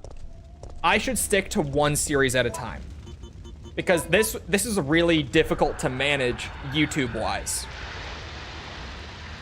But then I finished off Ace Combat so early and did just Metal Gear for a few months, and Metal Gear in those last few months was still incredibly successful as a series. So I was like, oh, never mind. I was just being emotional. I was being irrational at that time. It's perfectly fine to do 2 at once. 2 at once is good. So my dumbass looks through, you know, the stuff people would like the most on the voting. And I'm like, yeah, Resident Evil, of course I want to do that. I love Resident Evil. And then Yakuza sounds like a good new series that I've never done before. And I looked at the games lists and I said, huh, there are about 30 Resi games and a little over 20, I think it's like 23 Yakuza games. Yeah, that's fine. I can do that. Fuck it. Let's do that. And now, yeah, that was a bad idea. That was a bad idea. A bad idea that I still have to live out for another few months on top of that. Just a bad idea that I have to deal with for a while still.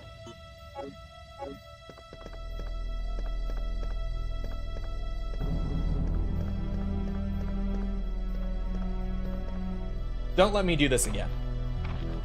Don't let me start 2 again. I do 1 series at a time. Do 1.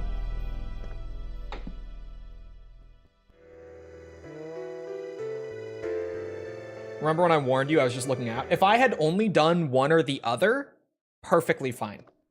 Perfectly fine. Doing both. I got so excited, I shot a load, my bad. I didn't pay attention to the word. I was yapping my ass off. I didn't even read it.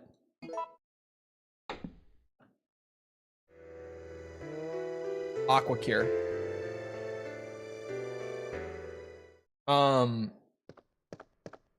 You guys want to know some good behind the scenes trivia, by the way? Speaking of 2 series at once, and those 2 being really big. There was a third one. There was a third one that after I started the first 2 and got like a solid start on the first 2, I had the mental capacity to cut the third series, at least for the time being. But there was a third one. That was planned to be running like right now, alongside the other 2. There was a planned third one. You could do multiple if the series are short. Yeah. What was the third one? Can you tell us what was it? Nope. I could, but I don't want to. Because I'm probably still going to do it. Just not, like, right now. I just don't know when I'm going to do it, but I'm probably still going to do it.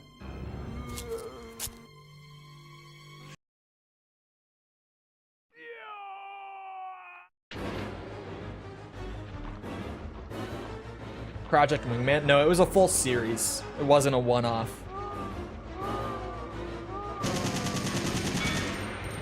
I basically just had it in my head that I was like, yeah, I'm gonna do like 3 all at once and just kind of bounce around between them casually as I want to.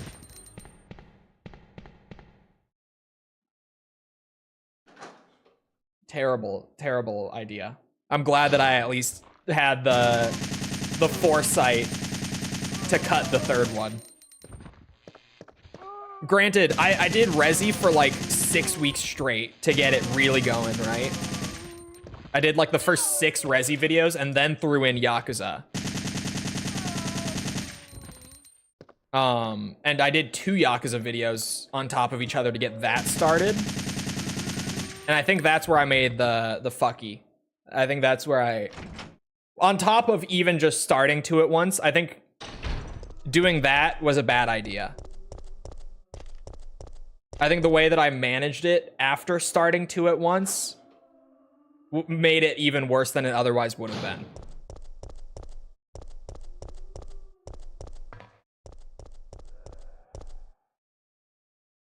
Can't think of many iconic but short series, however. That's kind of the thing.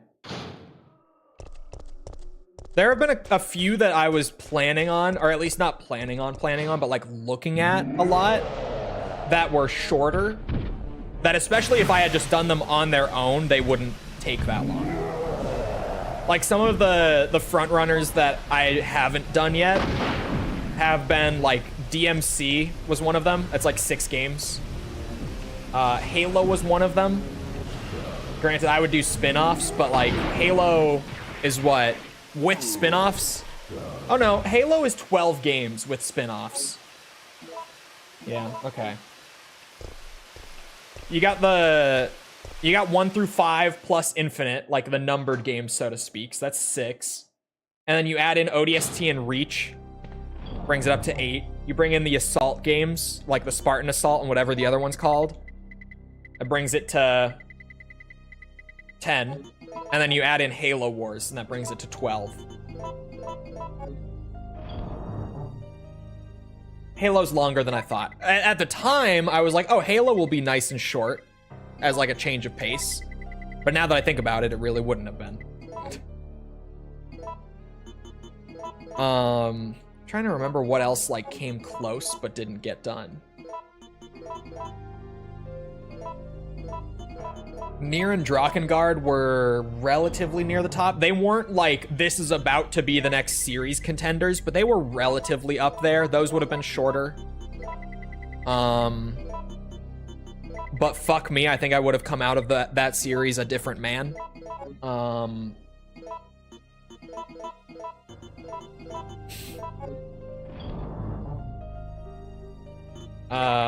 trying to think. What else was like close to being done, but didn't quite get picked? I can look. I have old documents. I track my business plans in documents. Like a boss. And I don't delete them either. What else was close to being done? That would have been shorter. Doom would have been shorter. Doom is what? 6 games? About to be 7. Doom would have been pretty... Well, 8. I would have done the VR game. So it would have been 7. And then the Dark Ages would have come out not long after. Because I would have already finished it, but... Yeah.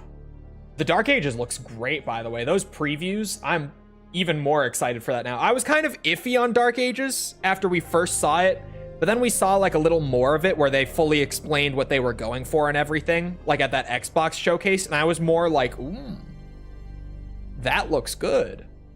I'm still a little skeptical, but that looks good. And now I'm like, oh, fuck yeah. After those like creator previews where they got to play a few hours and record their own footage and everything, the game looks great. Fuck with Doom. I love Doom. Stalker would have been a shorter one. Stalker was up there as like a front runner for a bit.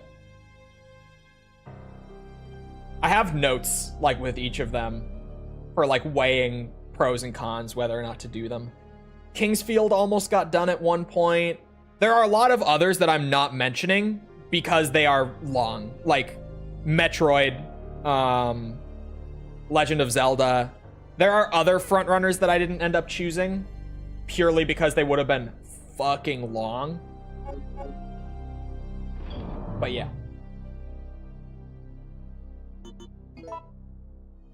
Not sure I can afford Dark Ages after buying the Switch 2. See, that's the thing. I'm waiting on the Switch 2 until I get like more of a solid value proposition out of it. So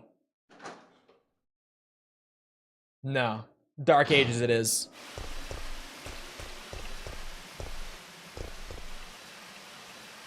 Nintendo needs to... I need more, more value proposition out of it. It's an open world game that takes about 60 plus hours. No. 60 hours for like an average playthrough of Stalker is a big overestimate. I've played all of them other than Stalker 2. I hear Stalker 2 is bigger, like in scale. But the first 3 definitely don't take 60 hours. They might take 60 hours like across the 3 of them. A little more than that, probably. I would say they're like 20-ish hours. The first 3.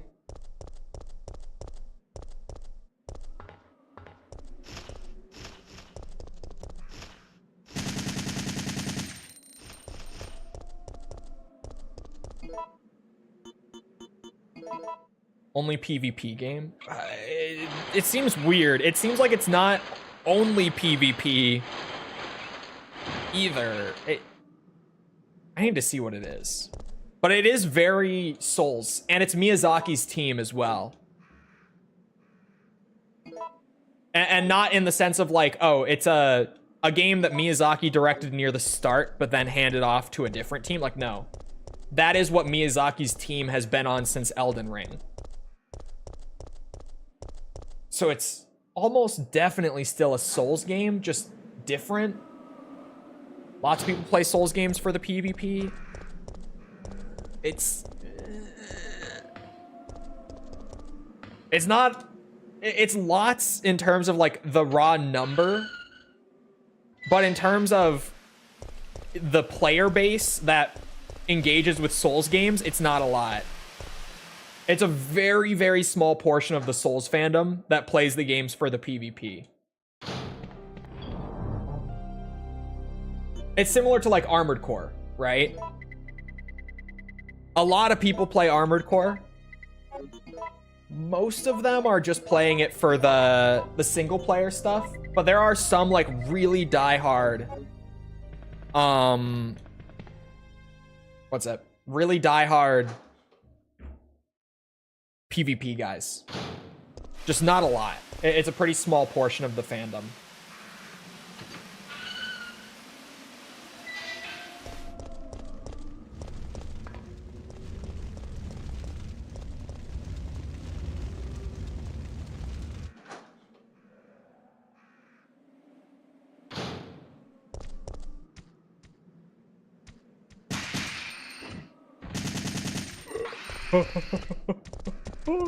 Fuck.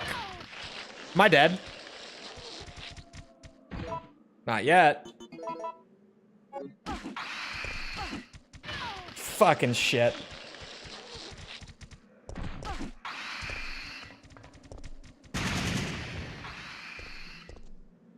Jesus Christ. I should not have tried to fight them. I created issues with those.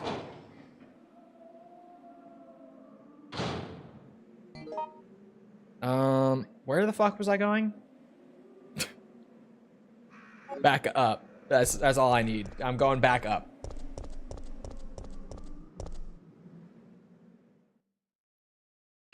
Yeah, no, I'm not buying the Switch 2 at launch.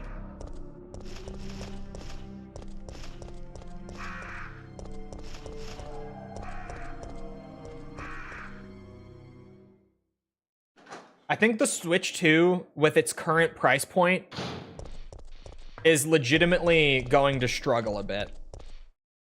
And that's before, like, the thing with the prices, at least if we take them at their word, them being Nintendo, the prices in the US even being so high, those are the prices before factoring in tariffs. Because at first we all thought, oh, it's so expensive because of the tariffs. But they've now confirmed in interviews, like, no, we locked in these price points before the tariff thing even, like, started. This was just the price of the system, game, etc. And the tariffs are only going to make every part of the system's pricing worse. It's not just going to be the system. It's going to be the games. It's going to be the controllers. It's going to be everything regarding the Switch 2. And frankly, not to be that guy, but to absolutely be that guy, because the only people saying otherwise are like the diehard Nintendo guys. For all intents and purposes, the Switch 2 is a Switch Pro. It's a Switch Pro. Where's my oil, chat? Oh, I mixed it already. I'm dumb. I was like, where's the fucking oil that I grabbed?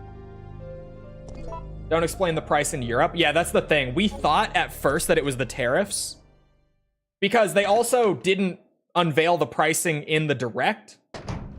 They unveiled the pricing afterwards, so there was a lot of weirdness around it. We just got the US price like right away, and it was like, oh, that's got to be because of the tariffs, right? Surely it's to offset the tariff thing. But no, that's before factoring in the tariffs.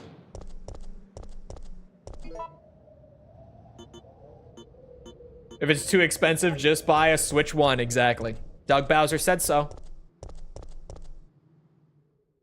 Is it a speedrun again? We don't even have to speedrun. We just have to beat the game. There's no, like, further challenge beyond. We just have to beat the game.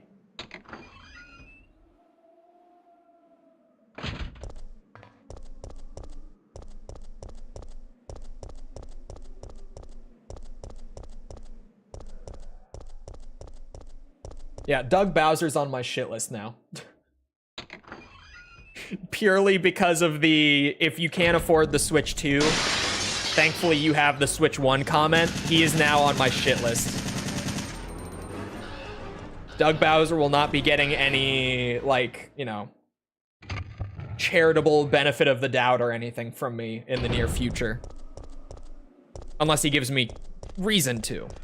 But he has now lost the goodwill for me to just give him that by default. He will absolutely just be taken at his word from me from this point on.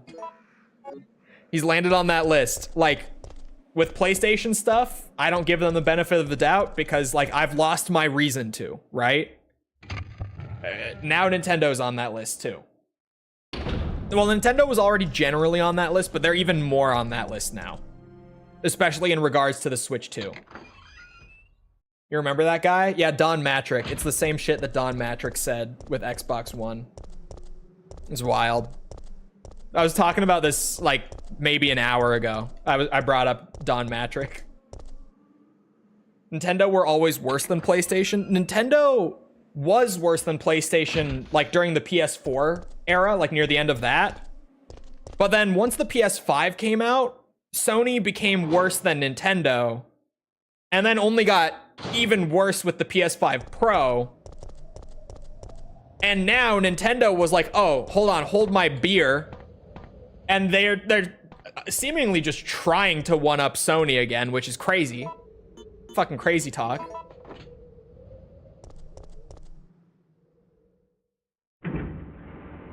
Jim Ryan did so much damage to the brand. Yeah, and it's damage that's gonna stick around for a while. It's not the sort of stuff that you undo right away. Which is unfortunate. It's like the Don Matrick thing with Xbox, right? The damage that Don Matrick did to the brand took years for Phil Spencer's leadership to undo. But because of the crazy loss of goodwill from that era, Xbox is still struggling with like goodwill and stuff with gamers. Because everyone still remembers the fucking shit show of the Xbox One.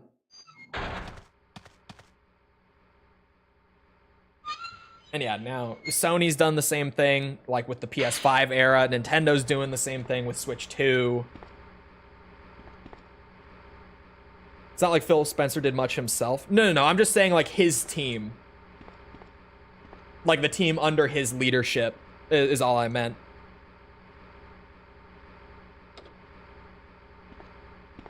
Squandering their success with live service flops? Absolutely. And also just hardware that only appeals to like 1% of their user base. It is also, in my opinion, something that Sony shouldn't be bothering with right now. I don't think they're in the position to fuck with that shit right now. Because they already didn't have a great amount of goodwill after the PS5 launch. And they now have even less because of the PS5 Pro shit.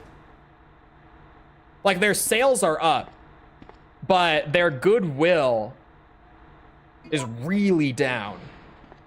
So I think Sony is in one of those positions right now where, like, right now they're doing fine. But if they make one more mistake like that, then, like, the whole gaming community is going to turn on them. It's going to be one of those. Because that's what just is happening now with Nintendo, right? They were in that position of, you know, we only get like one more mistake. And if we make one more mistake, everyone's gonna fucking hate us. And then they pulled that whole Switch 2 Direct and made like 3 of those mistakes. Oh yeah, and the Portal. Don't remind me of the Portal. Jesus Christ. Don't remind me of the Portal. But that only adds to it, right? I mean, shit.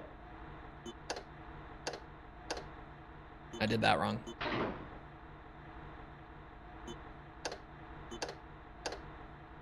There we go.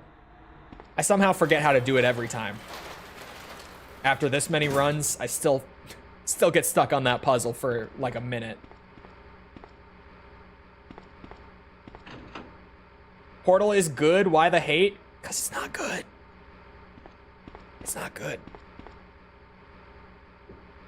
In my opinion, a handheld system that relies on network connection and another console is a terrible handheld system. Personally. Remember Google Stadia? Oh, I remember. I remember. Remember the Ouya? I remember.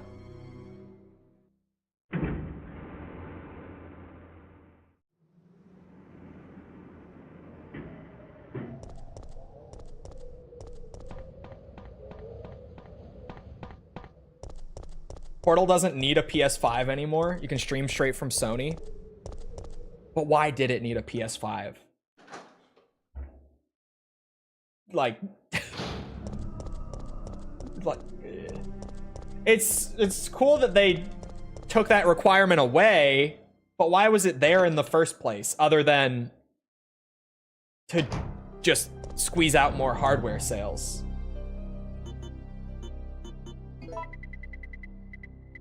Like I said, Sony has lost my benefit of the doubt factor with their recent few years.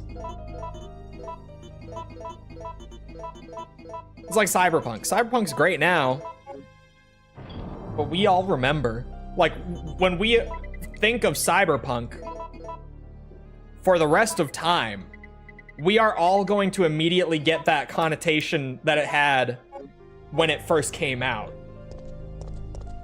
Right? Even though Cyberpunk right now is genuinely good, it's a good RPG now. And that expansion that they did last year, the Phantom Liberty expansion, was great. But we all remember Cyberpunk. Especially in gaming, like with products. That first impression in the launch window is the one that's always going to stick with you. Yeah, No Man's Sky, you still, when you bring up No Man's Sky, even though everyone now knows, just from word of mouth and everything, that No Man's Sky is in a good spot now, we all still think of the shit show of No Man's Sky. We all remember that. Even though we know it's better now. That's like the first kind of, I guess, emotion, if you will. Like, your brain just immediately kind of feels that, like, ooh, No Man's Sky. Eesh. Just for a second.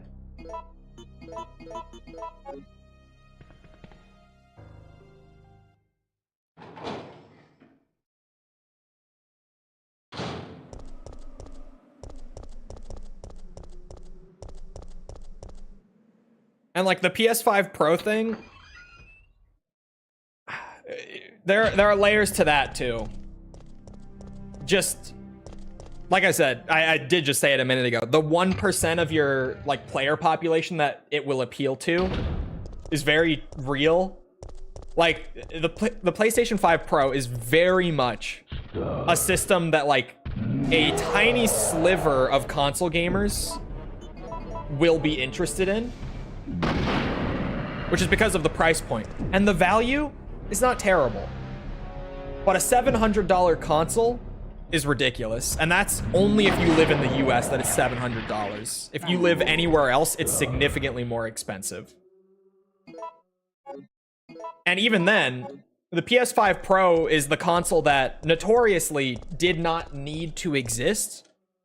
Like, the PlayStation 4 Pro and the, what was it called? What was Xbox One X? The Xbox One X. Those systems came around out of necessity because the systems legitimately could not keep up with like current market trend and just the performance demand of modern releases. The PS5 Pro was not that. The PS5 Pro was, oh hey, the PS4 Pro sold well, we can just make a mid-gen update to our console and sell it for an upmark, and people will buy it, right? Some people certainly did. But it appeals to such a small portion of the fan base that it left a really bad taste in most people's mouths. Because of A, pricing, and B, just it not being necessary. Like, it came out in a totally different context than the PS4 Pro did.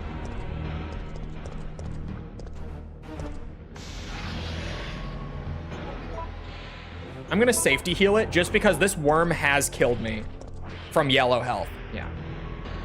I didn't need to.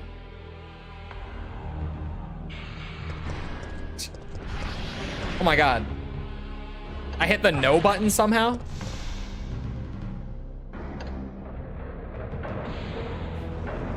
Oh, I was absolutely going to stick to PC gaming.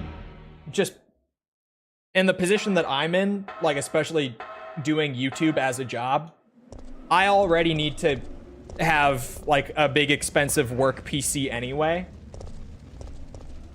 And the only downside to PC gaming is that it's expensive. Like, that is the reason to not go for PC, is the price point of building a PC.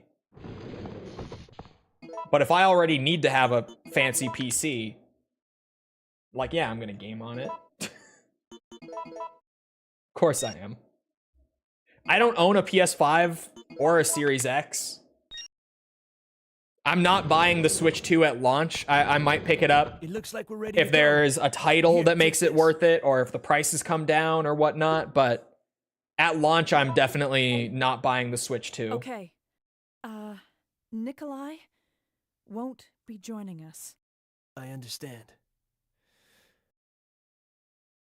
I'll operate the cable car. Let's go. Eventually, Nintendo will. I don't think Nintendo will. I genuinely, like, with everyone else, the thing with Nintendo, I mentioned this earlier in the stream too. Nintendo has set themselves up in a position where they don't have any competition.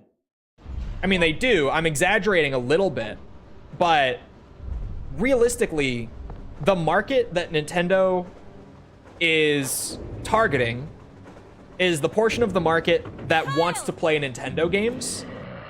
And they put themselves in a position where if you want to play their shit, you have to buy their products. There's no other option. So literally, they put themselves in the position of they don't have any competition. Mikhail. Because the portion of the market that they're targeting has no other choice. PlayStation and Xbox can try to do that, but when you're selling effectively the same system, and your exclusives don't have the kind of pull that like Mario, Zelda, Metroid do, you eventually have to do what both of them have done and just cave and start putting the games elsewhere as well.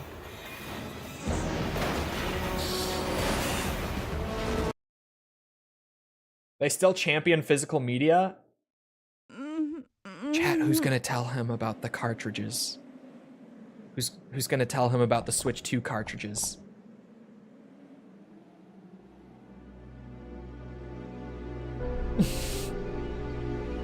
And it's not even just Switch 2. They started doing it on the Switch 1.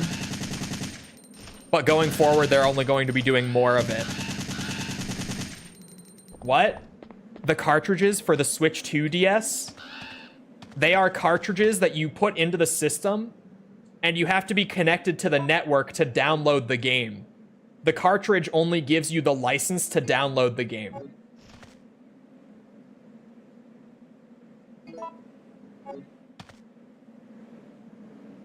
It is literally a physical DRM cart, yeah.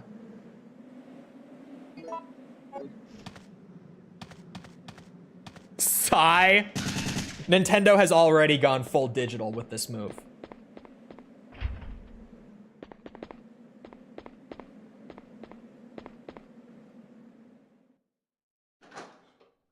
Nintendo is now the least physically inclined of the three big consoles.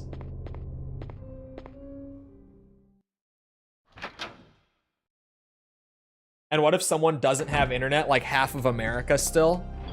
Well, that's what Doug Bowser said yesterday, chat. If you don't want to buy the Switch 2, then thankfully you have the Switch 1. Isn't that great? Wasn't that third party only? No. I think they showcased, I could go pull up the video. Because they were showcasing it with some Nintendo properties. I can't remember the exact ones. But like even just the little like video that they made to showcase it was using Nintendo properties. Like I know they used a Mario game. I just can't tell you what Mario game it was that they were using specifically. Oops. It's not like I was gonna use it anyway.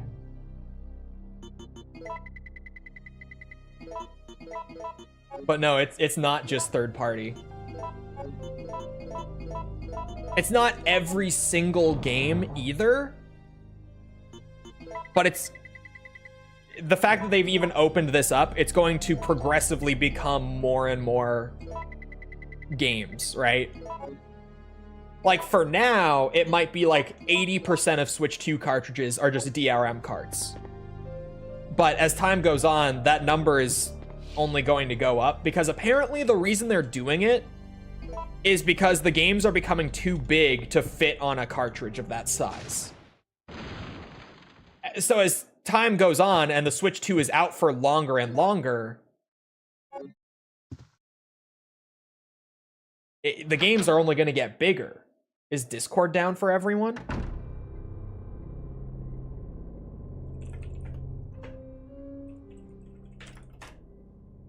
Doesn't look like it.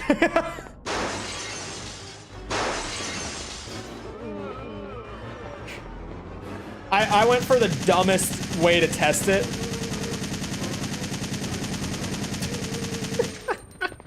I don't think it is.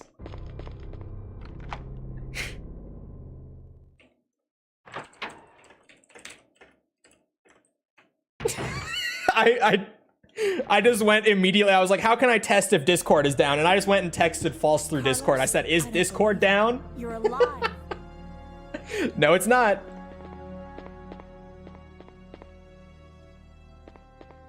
Clearly, it went through just fine.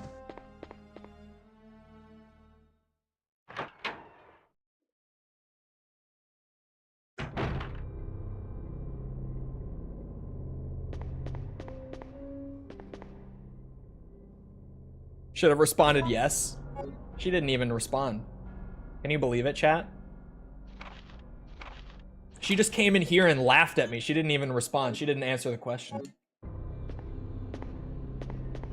How rude.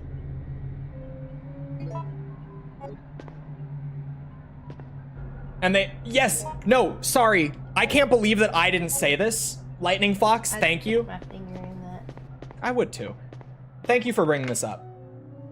The fact that they are not only doing like the DRM cart thing, but that they also have the fucking balls to then charge more for the physical cart than for the download. They upcharge the cart $10, even though for most cases, the game isn't even on the cart. You have to go through the eShop anyway.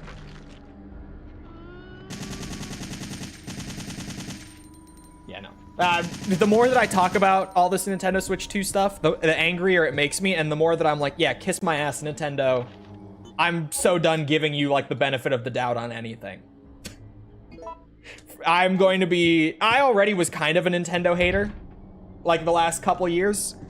I feel like I'm going to become a full-time Nintendo hater, just with all this shit that they've pulled in the last week.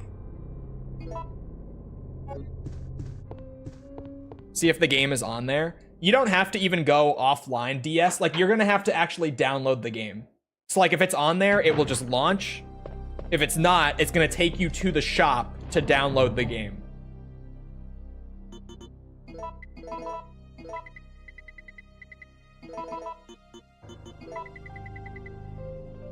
Yeah, charging $10 extra for an empty cartridge.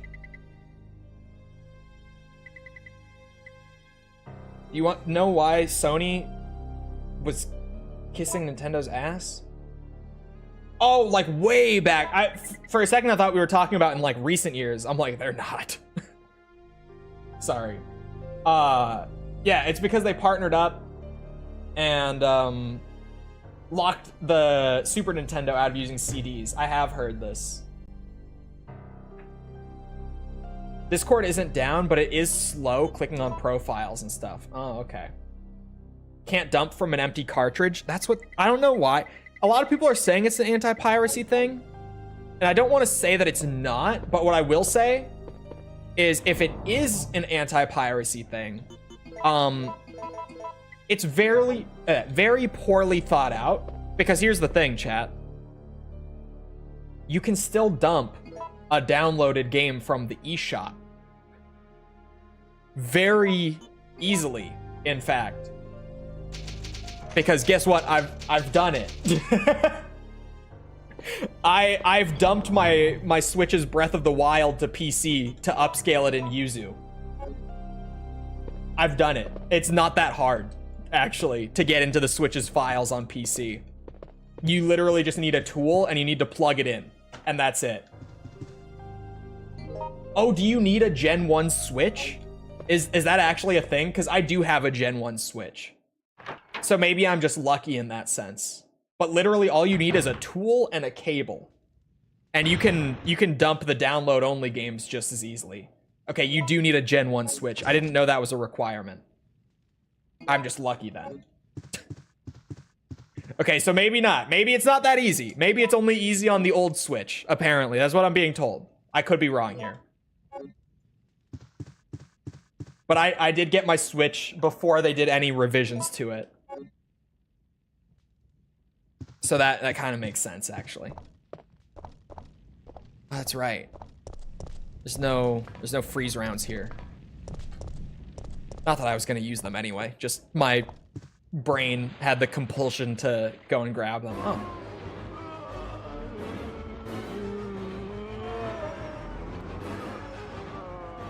All of us are going to jail if this chat was leaked. Maybe you guys. I don't pirate, so I'm clear. Dumping a game that I purchased isn't illegal. It's maybe against their terms of service, which it very well might be. I'm sure it is, in fact, now that I say it out loud. But I don't know if you could get sued for that. I'm pretty sure that they could just like ban my Nintendo Switch Online account for breaking terms of service. I doubt it's a lawsuit territory thing. Maybe it is. I don't fucking know. Maybe I'm an undercover cop. He's just watching to find all the gaming pirates.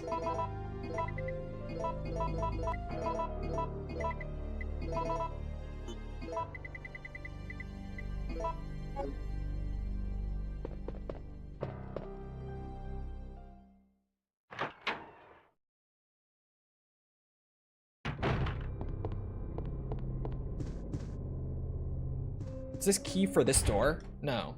No. It's the combined key. I have to go up.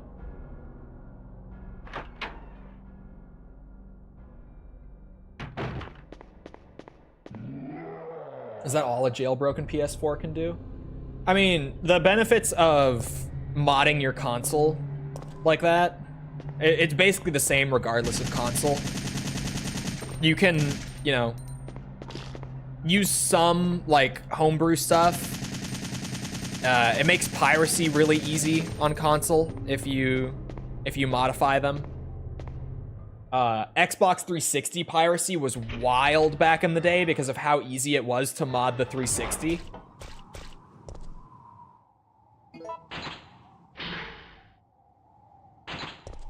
Some of my 360 gamers might remember how cool it was to have a JTagged Xbox. Yeah, JTag Xbox 360. JTags were all the rage back in the day, especially on COD. People loved JTags on COD because they would use like the dev tools to do things like give themselves colored names that they weren't supposed to have and all that. So having a J tag back in the 360 days was pretty cool, pretty badass.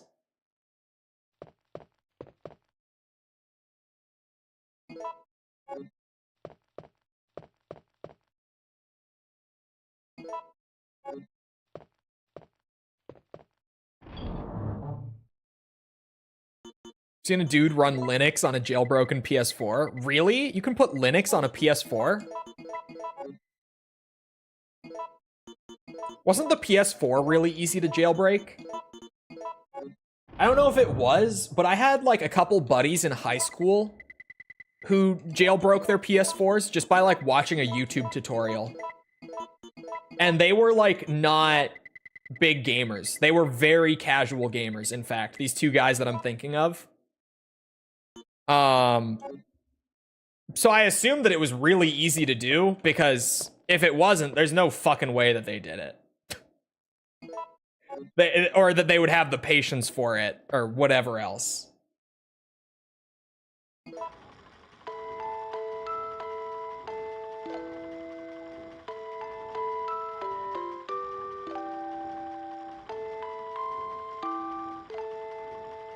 Will be at some point. Have I told you guys that I really badly want to buy a 360 dev kit?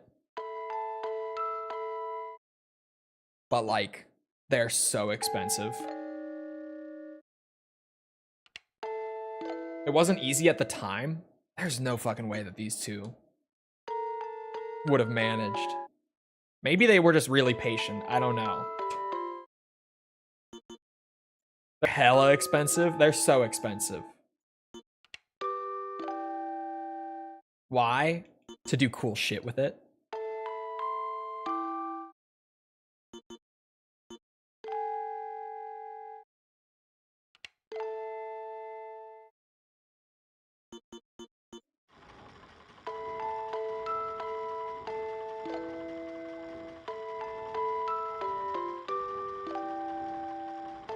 Let me go look at something real quick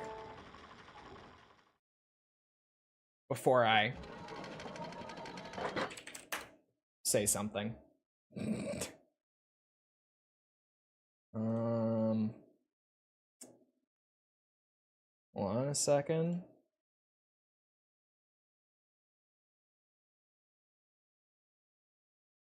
No, all of that seems to still be up. Okay. To play like leaked dev builds and shit, particularly, I may or may not be in possession, just literally sitting on it. I grabbed it in case it got taken down, so it's just sitting in my computer somewhere. A couple of leaked BO2 alpha builds from the 360 version. Because at the time, COD was like partnered up with Xbox, and Xbox always got the cool shit first. So the development was primarily done on the 360 version at that point. So like I have, if anyone saw the BO2 stuff going around a few months back, like I have that build on my computer that has like Origins when it was in pre-alpha, and the layout is totally different. And like the staffs still aren't even complete. A whole bunch of the textures and stuff still aren't complete. There are areas of the map that were there, but that got cut later in development. That same Origins build also has the cut DLC 5 for Black Ops 2 Zombies that was legitimately Zombies Chronicles. Like, if you are familiar with what Zombies Chronicles was in BO3, they had, in this alpha build, remasters of all of the World at War maps, and most of the BO1 maps aside from Call of the Dead, running in BO2. And those maps are like at certain points in completion. Like some of them are super stable and basically done. Like I know Noct is really stable compared to the rest of them. I know Shinonuma and Shang are both very unstable on that build, and they crash a lot because they're barely worked on at all. I know Moon plays really well on that build. So like legit, there's a lost to time, like unreleased Zombies Chronicles for Black Ops 2 Zombies that the dev build leaked like 6 months back. And I have it on my computer, but I can't play it without a dev kit. It's impossible to boot that without a dev kit. So I just bought it as like a, oh my god, this is some of the coolest lost media shit I've ever seen in my life. I need it. Because if no one else is gonna preserve it, I'm going to preserve it. Even if I can't play it, I'm holding on to it. How'd you escape that grab? With crazy button mashing. I have another BO2 build. I have 3 BO2 alpha builds on my PC, by the way. None of them are playable for me because I don't have a dev kit, but I have 3 different BO2 alpha builds. There's that one, that's Origins and the Cut Chronicles 2. There's... what's it? There's one for Mob of the Dead that I have, that I'm sitting on. And Mob of the Dead has so many cut areas in that alpha build. Like, if you're familiar with COD Zombies a lot and you've played Blood of the Dead in BO4, you know that whole island area, like, that they added in BO4? It was in the BO2 version. It got cut before release, though, because they thought the map was too big. So, like, on this alpha build, all of that space is playable and has, like, wall buys and everything. Like, it's very playable. It has box locations out there. It's all there in the early alpha version of Mob of the Dead. Oh shit, I'm poisoned.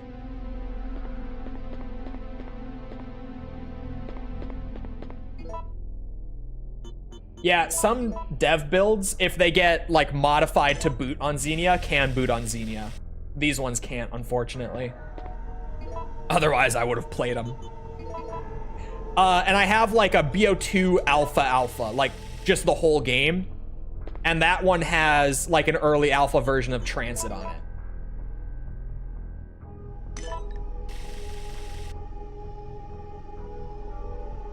I have 3 BO2 alpha builds because people keep finding them when they buy like old dev kits off of the market.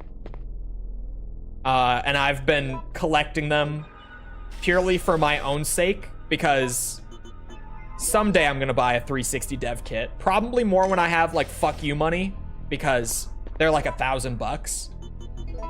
But someday I'm gonna buy one and I'm going to play the shit out of like the pre-alpha BO2 stuff. Absolutely. Someday. In all of those cases when those builds were found and being distributed like right away, I grabbed all of them because it was like, oh my god, Activision is not gonna let this fly. Grab it before Activision takes this shit down. But that's where I went to look. I was like, is Activate... I was wondering if Activision was even taking them down, and they're not. So that's where I'm like, okay, I can probably talk about this.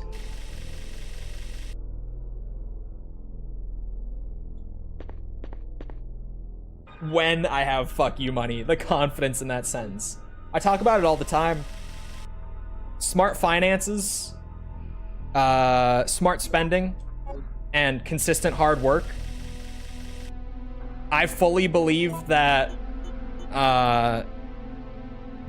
anyone can get there if they're just consistent, have a good plan, and stick with that plan for years at a time. And I fully intend on doing so.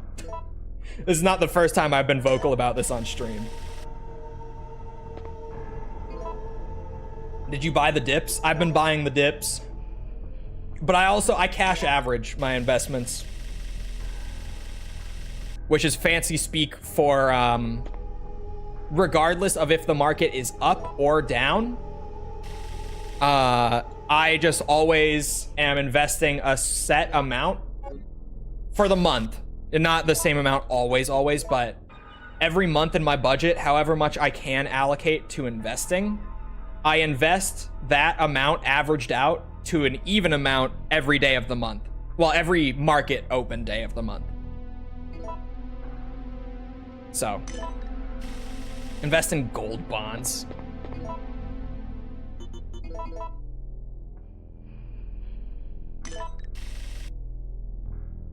God damn it. It's gonna be the last possible combination.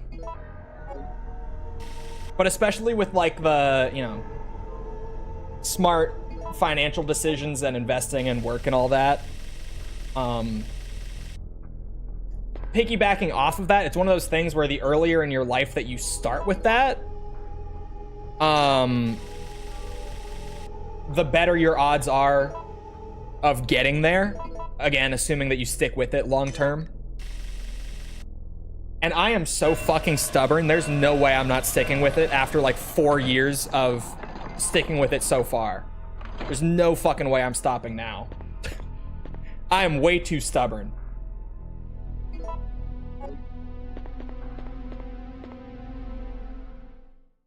Trump market manipulation was actually insane. I'm pretty sure saying that he's manipulating the market is just fucking brain rot, to be honest.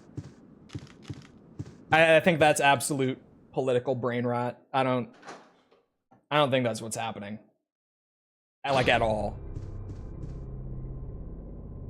Because even then, the market surged for 1 day. It's tanking again today.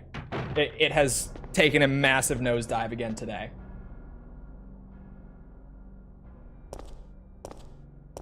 I mean, I don't know, man. There's no, like, reason for me to believe it's market manipulation. Because if you look even the tiniest bit into why the tariff policy shifts from, like, day to day, you know that the answer is literally just the reason that he was easing up and announcing that he was easing up on most countries yesterday was because most countries were coming to him and saying, like, yeah, we're willing to talk this out and kind of come to a deal that's better for both of us, rather than just trade warring back and forth. And the reason that he put more tariffs on China is because they said, nah, fuck you, we're gonna raise our tariffs on you if you raise our tariff, or your tariffs on us. And it's just going back and forth. Like, they raised theirs, so we raised ours. And then they raised theirs again, so we raised ours again today. If you do even the smallest bit of research into why these things are happening, it's very clear why they're happening. I have no reason to suspect any weirdness outside of that.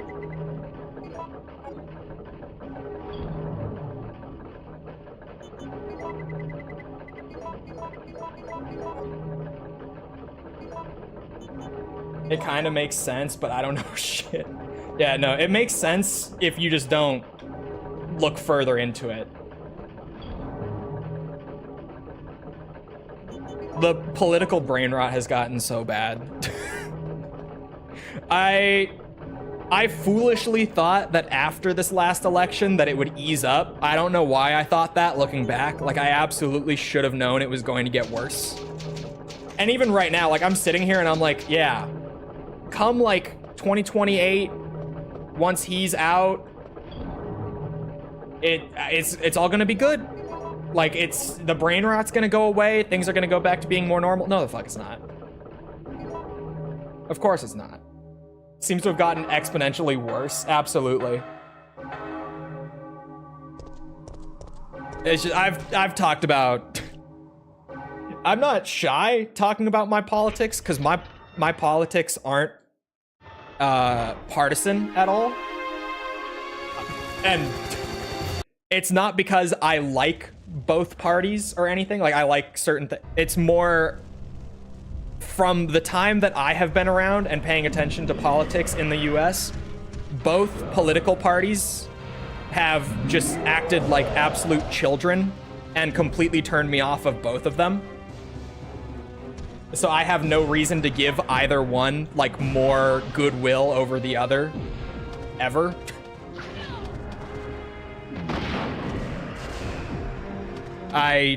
It's not that I like both, it's that I fucking hate both. They are both genuine babies in office, as far as I'm concerned.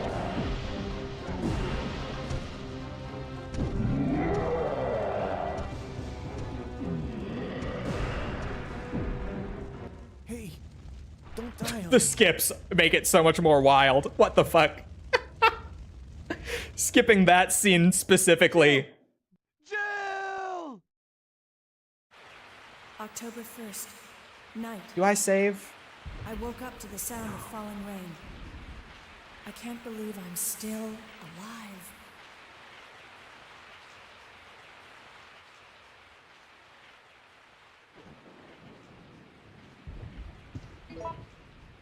Should have elected Bernie when y'all had the chance. Bro, Bernie, I don't know what kind of like vampire rituals they're doing to keep him alive, but like holy shit.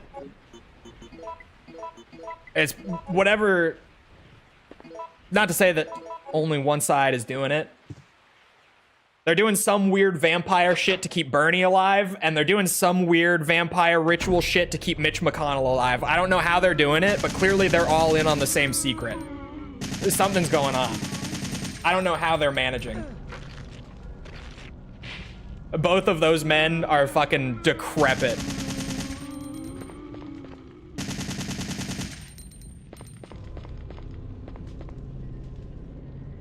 I don't know how he still seems so spry and youthful. I don't feel like he's spry and youthful. I feel like he's a grumpy old man. Oh God. With an admittedly very entertaining accent.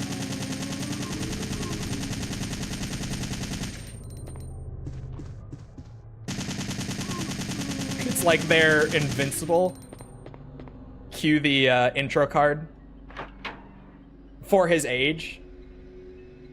Sure, to be fair, my grandparents are all really old and really don't seem their age. So from my perspective, it seems normal, but like, my perspective is my grandparents make it to like 100 years old. So.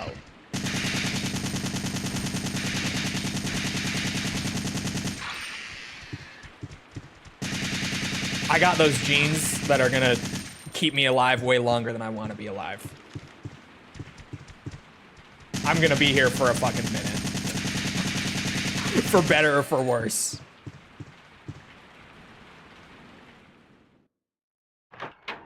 I imagine the invincible title card, exactly. I'm glad I'm not the only one. I got all of the recessive genes, brother. Yeah, genuinely on both sides of the family, my grandparents live for a fucking eternity.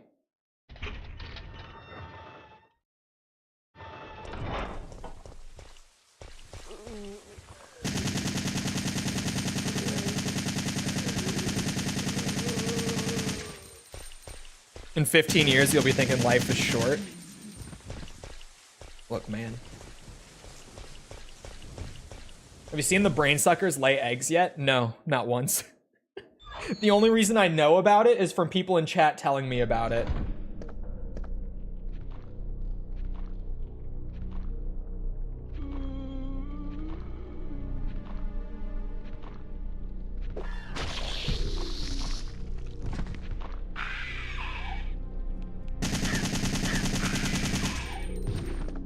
Oh shit, there's two!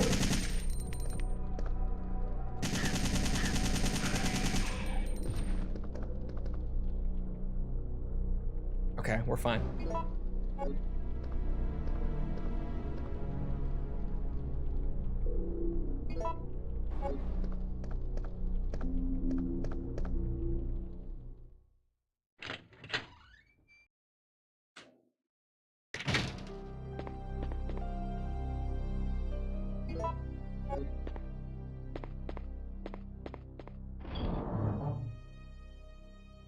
With mini brain sucker hatchlings.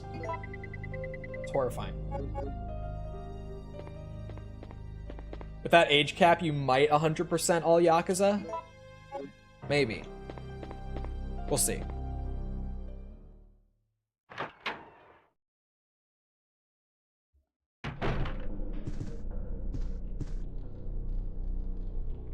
I need green herbs. I need to be able to combine this shit.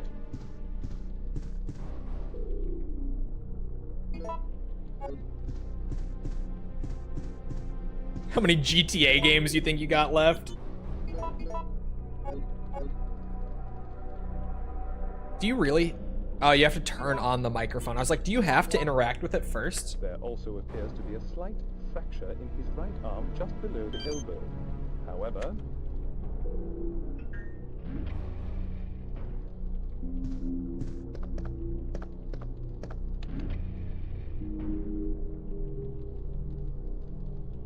What floor did I just go to? I clicked through too fast. Oh, we're on the upper floor. Perfect. This is where I want it to be.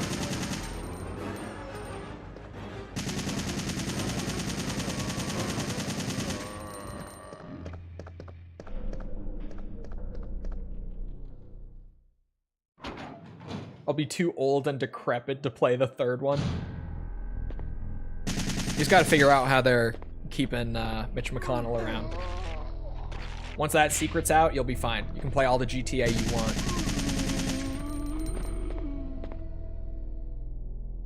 5-3-1.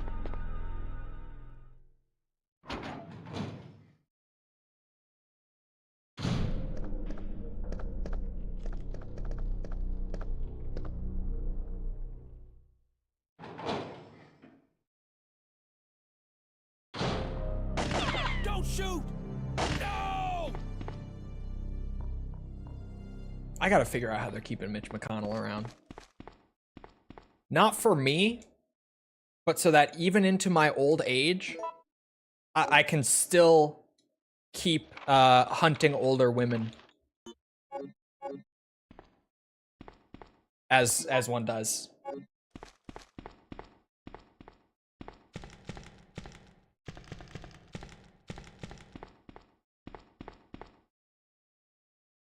Can you actually die from leg bites? I think you can, but I don't know if I've seen it more than like once. Because they do so little damage.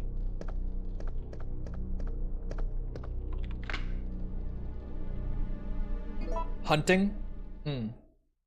Chole, is your new girlfriend older than you? Yeah. Shocking. Nobody. Anyone who's been here for more than like a week, not shocked in the slightest.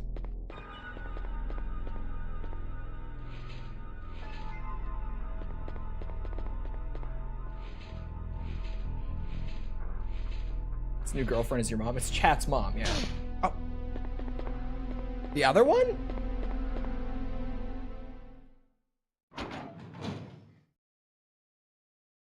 I just want everyone to know that for like months, when I have said the phrase Chat's mom, that is who I've been talking about. Specifically. It has been an in-joke between me and just me. Like every time, that is exactly what I've meant. Do you actually have a new girlfriend though, or was that a joke? Not very new. I just randomly, like out of nowhere, I said something about it yesterday and everyone was like, wait, what? They're like, since when? It's not very new.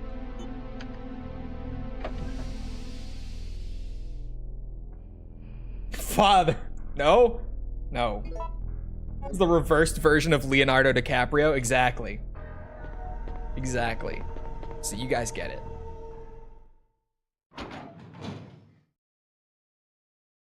Yeah, that was it. I was talking about how that new casual playlist they put into Warzone is actually great. Because it basically removes all of the skill-based and everything.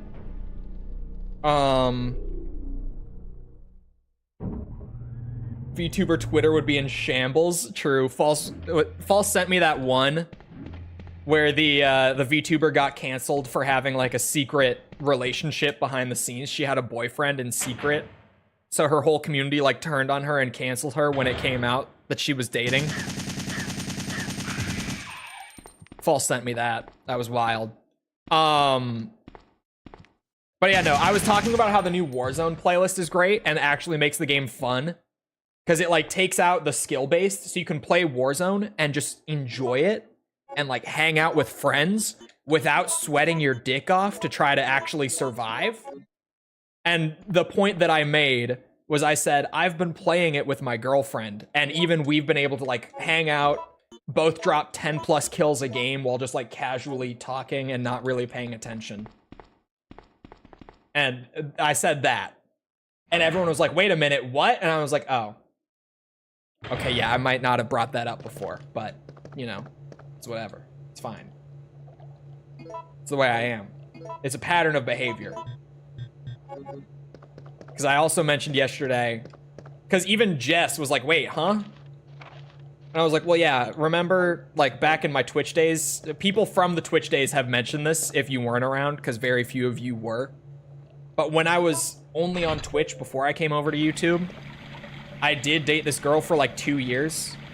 And for like a year and a half of that time, I only ever referred to her as my friend or my roommate when telling stories involving her to chat. And no one in chat believed me. They were all like, oh yeah, your friend, your roommate. And I was like, yes, just friends. I was full of shit. I was absolutely full of shit.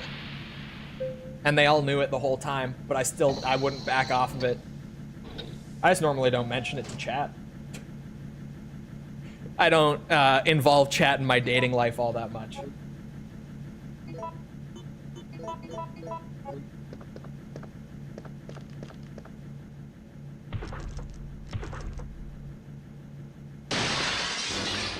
But chat does, of course, know that I have a pattern, and by pattern, I mean that I have only ever, in my entire dating life, dated women who are older than me. And that has turned into the joke of me being the MILF hunter.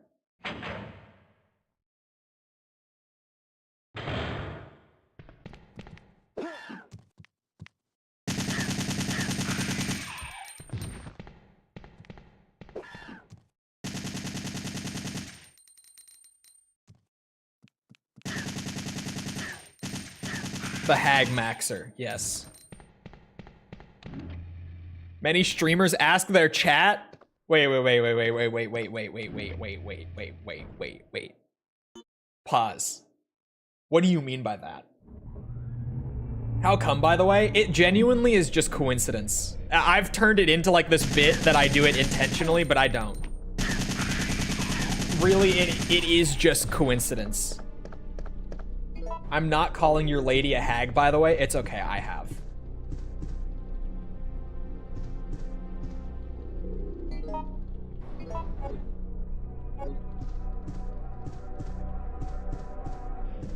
I'm a great boyfriend, by the way.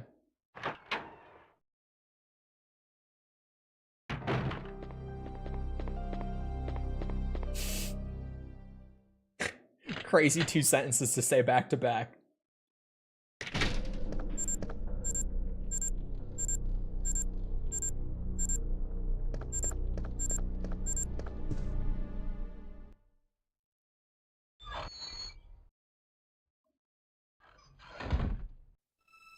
His girlfriend was breaking up with him live, and he turns to the camera and says, "What do you think, chat?" I think I have seen that, actually.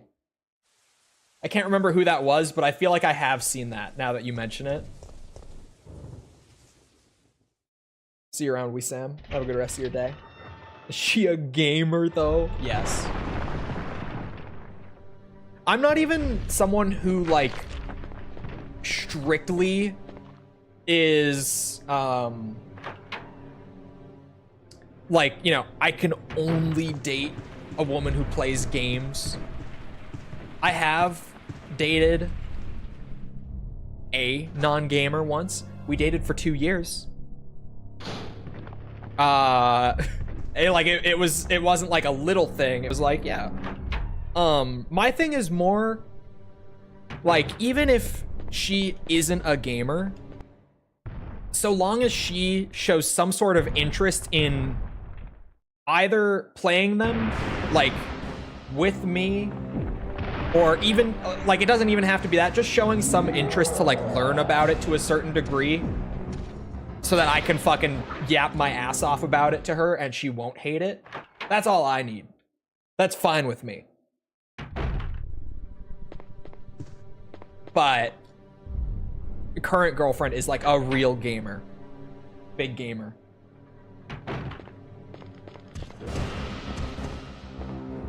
But I've kind of been all over the place with that. I've dated a girl who didn't play games at all. I've dated a girl who played games a little bit, but like not a lot. And then Hey, I've dated, are you okay? now including the Yes. current relationship, 2 girls who are like really big going on? gamers. No way. Does she play That League? monster just I think doesn't she give up. has played League, but she doesn't play League. I think thought she we has killed played that it like a thing. tiny bit in the past, but I don't think she ever No, got into It's it. been waiting for you. Who does she main in Tekken? He's Lily. playing with us. Carlos, do you think that it's unstoppable? You thought you were joking. You thought she No, wouldn't play I Tekken. don't think so. I'm sorry, Jill, but I've got to go take care of a few things. Oh, and bad news. Nikolai is still alive. Nikolai, are you sure? Yes. Oh, I don't okay, know she's how, real. But I do know that he is our enemy. Remember, don't trust him. I'm only interested in king mains. Could you imagine that being like your... You could put it on like your Tinder. Only swipe if you main king on Tekken 8.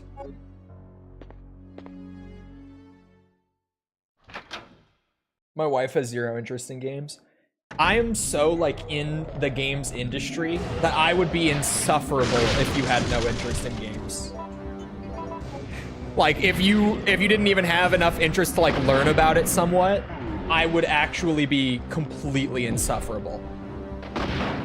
Not even like joking. It would be awful. That would be the worst.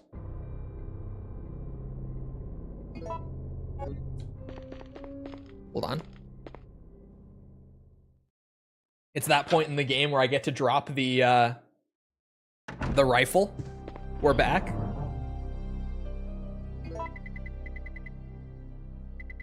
Okay. What do I... Should I do the Magnum again, chat, or should we do something fun? For the... We can convert any weapon that we have into infinite ammo, even if it's not inherently an infinite ammo weapon. Should I do, like, the Western custom shotgun? That, like, the lever action shotgun could maybe be fun for the rest of the run. The grenade launcher could obviously be fun. A mine thrower? I'll do it just for the one time. I'll see. I don't know if I'm gonna like it, but I'll see.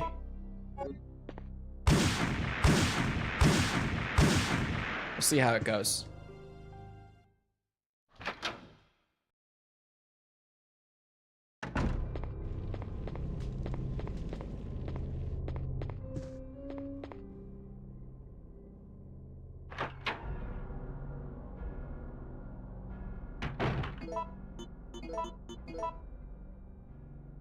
Loaded with special bullets that have auto trace feature. Auto trace. Wait. Got my lockpick. Let's go this way. I'll grab it over here. I saw a bunch of factions and they all look so interesting. It's hard for me to explain. Space Marines. Space Marines all the way. Space Marine. I'm a basic bitch, but Space Marines. Has your girlfriend played Sekiro? And if so, does she stream? Because I would rather watch a real gamer. I don't believe she has played it, no. Maybe? No, I don't think so.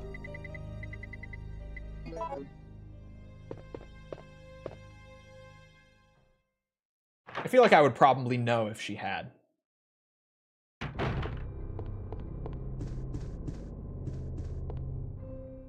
You've used guns, right? Do they have a delay when you press the trigger? It depends. Some of them do, but it's normally pretty slight.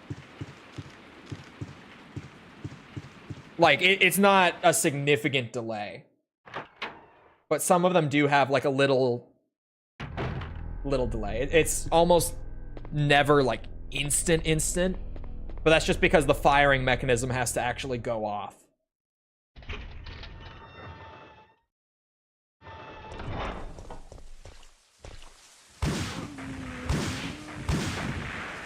Did it just chain across the...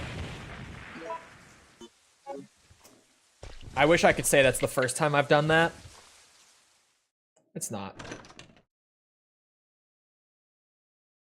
It is that time, Chole. It is that time.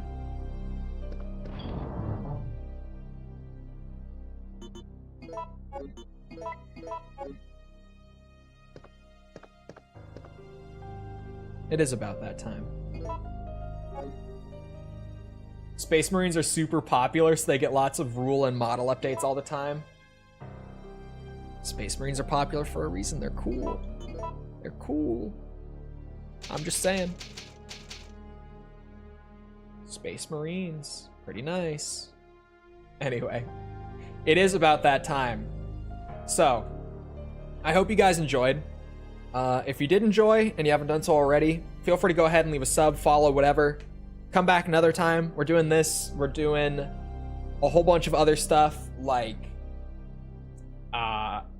Ace Combat, Metal Gear, Yakuza, all sorts of good stuff. Come back for any of it. Also, if you enjoy it and you haven't done so already, feel free to go ahead and leave a sub. I looped. Sorry. I haven't done that in a minute. A like on the YouTube side helps out with algorithm and all that. You know how it goes. If you're looking for links to anything outside of Twitch or YouTube to engage with the community, check out links in the description below on YouTube, on Twitch. They're on the channel page. They're in chat commands. Things like Twitter, Discord server, whatever you're looking for, you'll find it. Other than that, though, once again, I hope you guys enjoyed. I hope to see you always back here next time. I hope you all have a great rest of your day. Thank you for coming to the stream, and goodbye.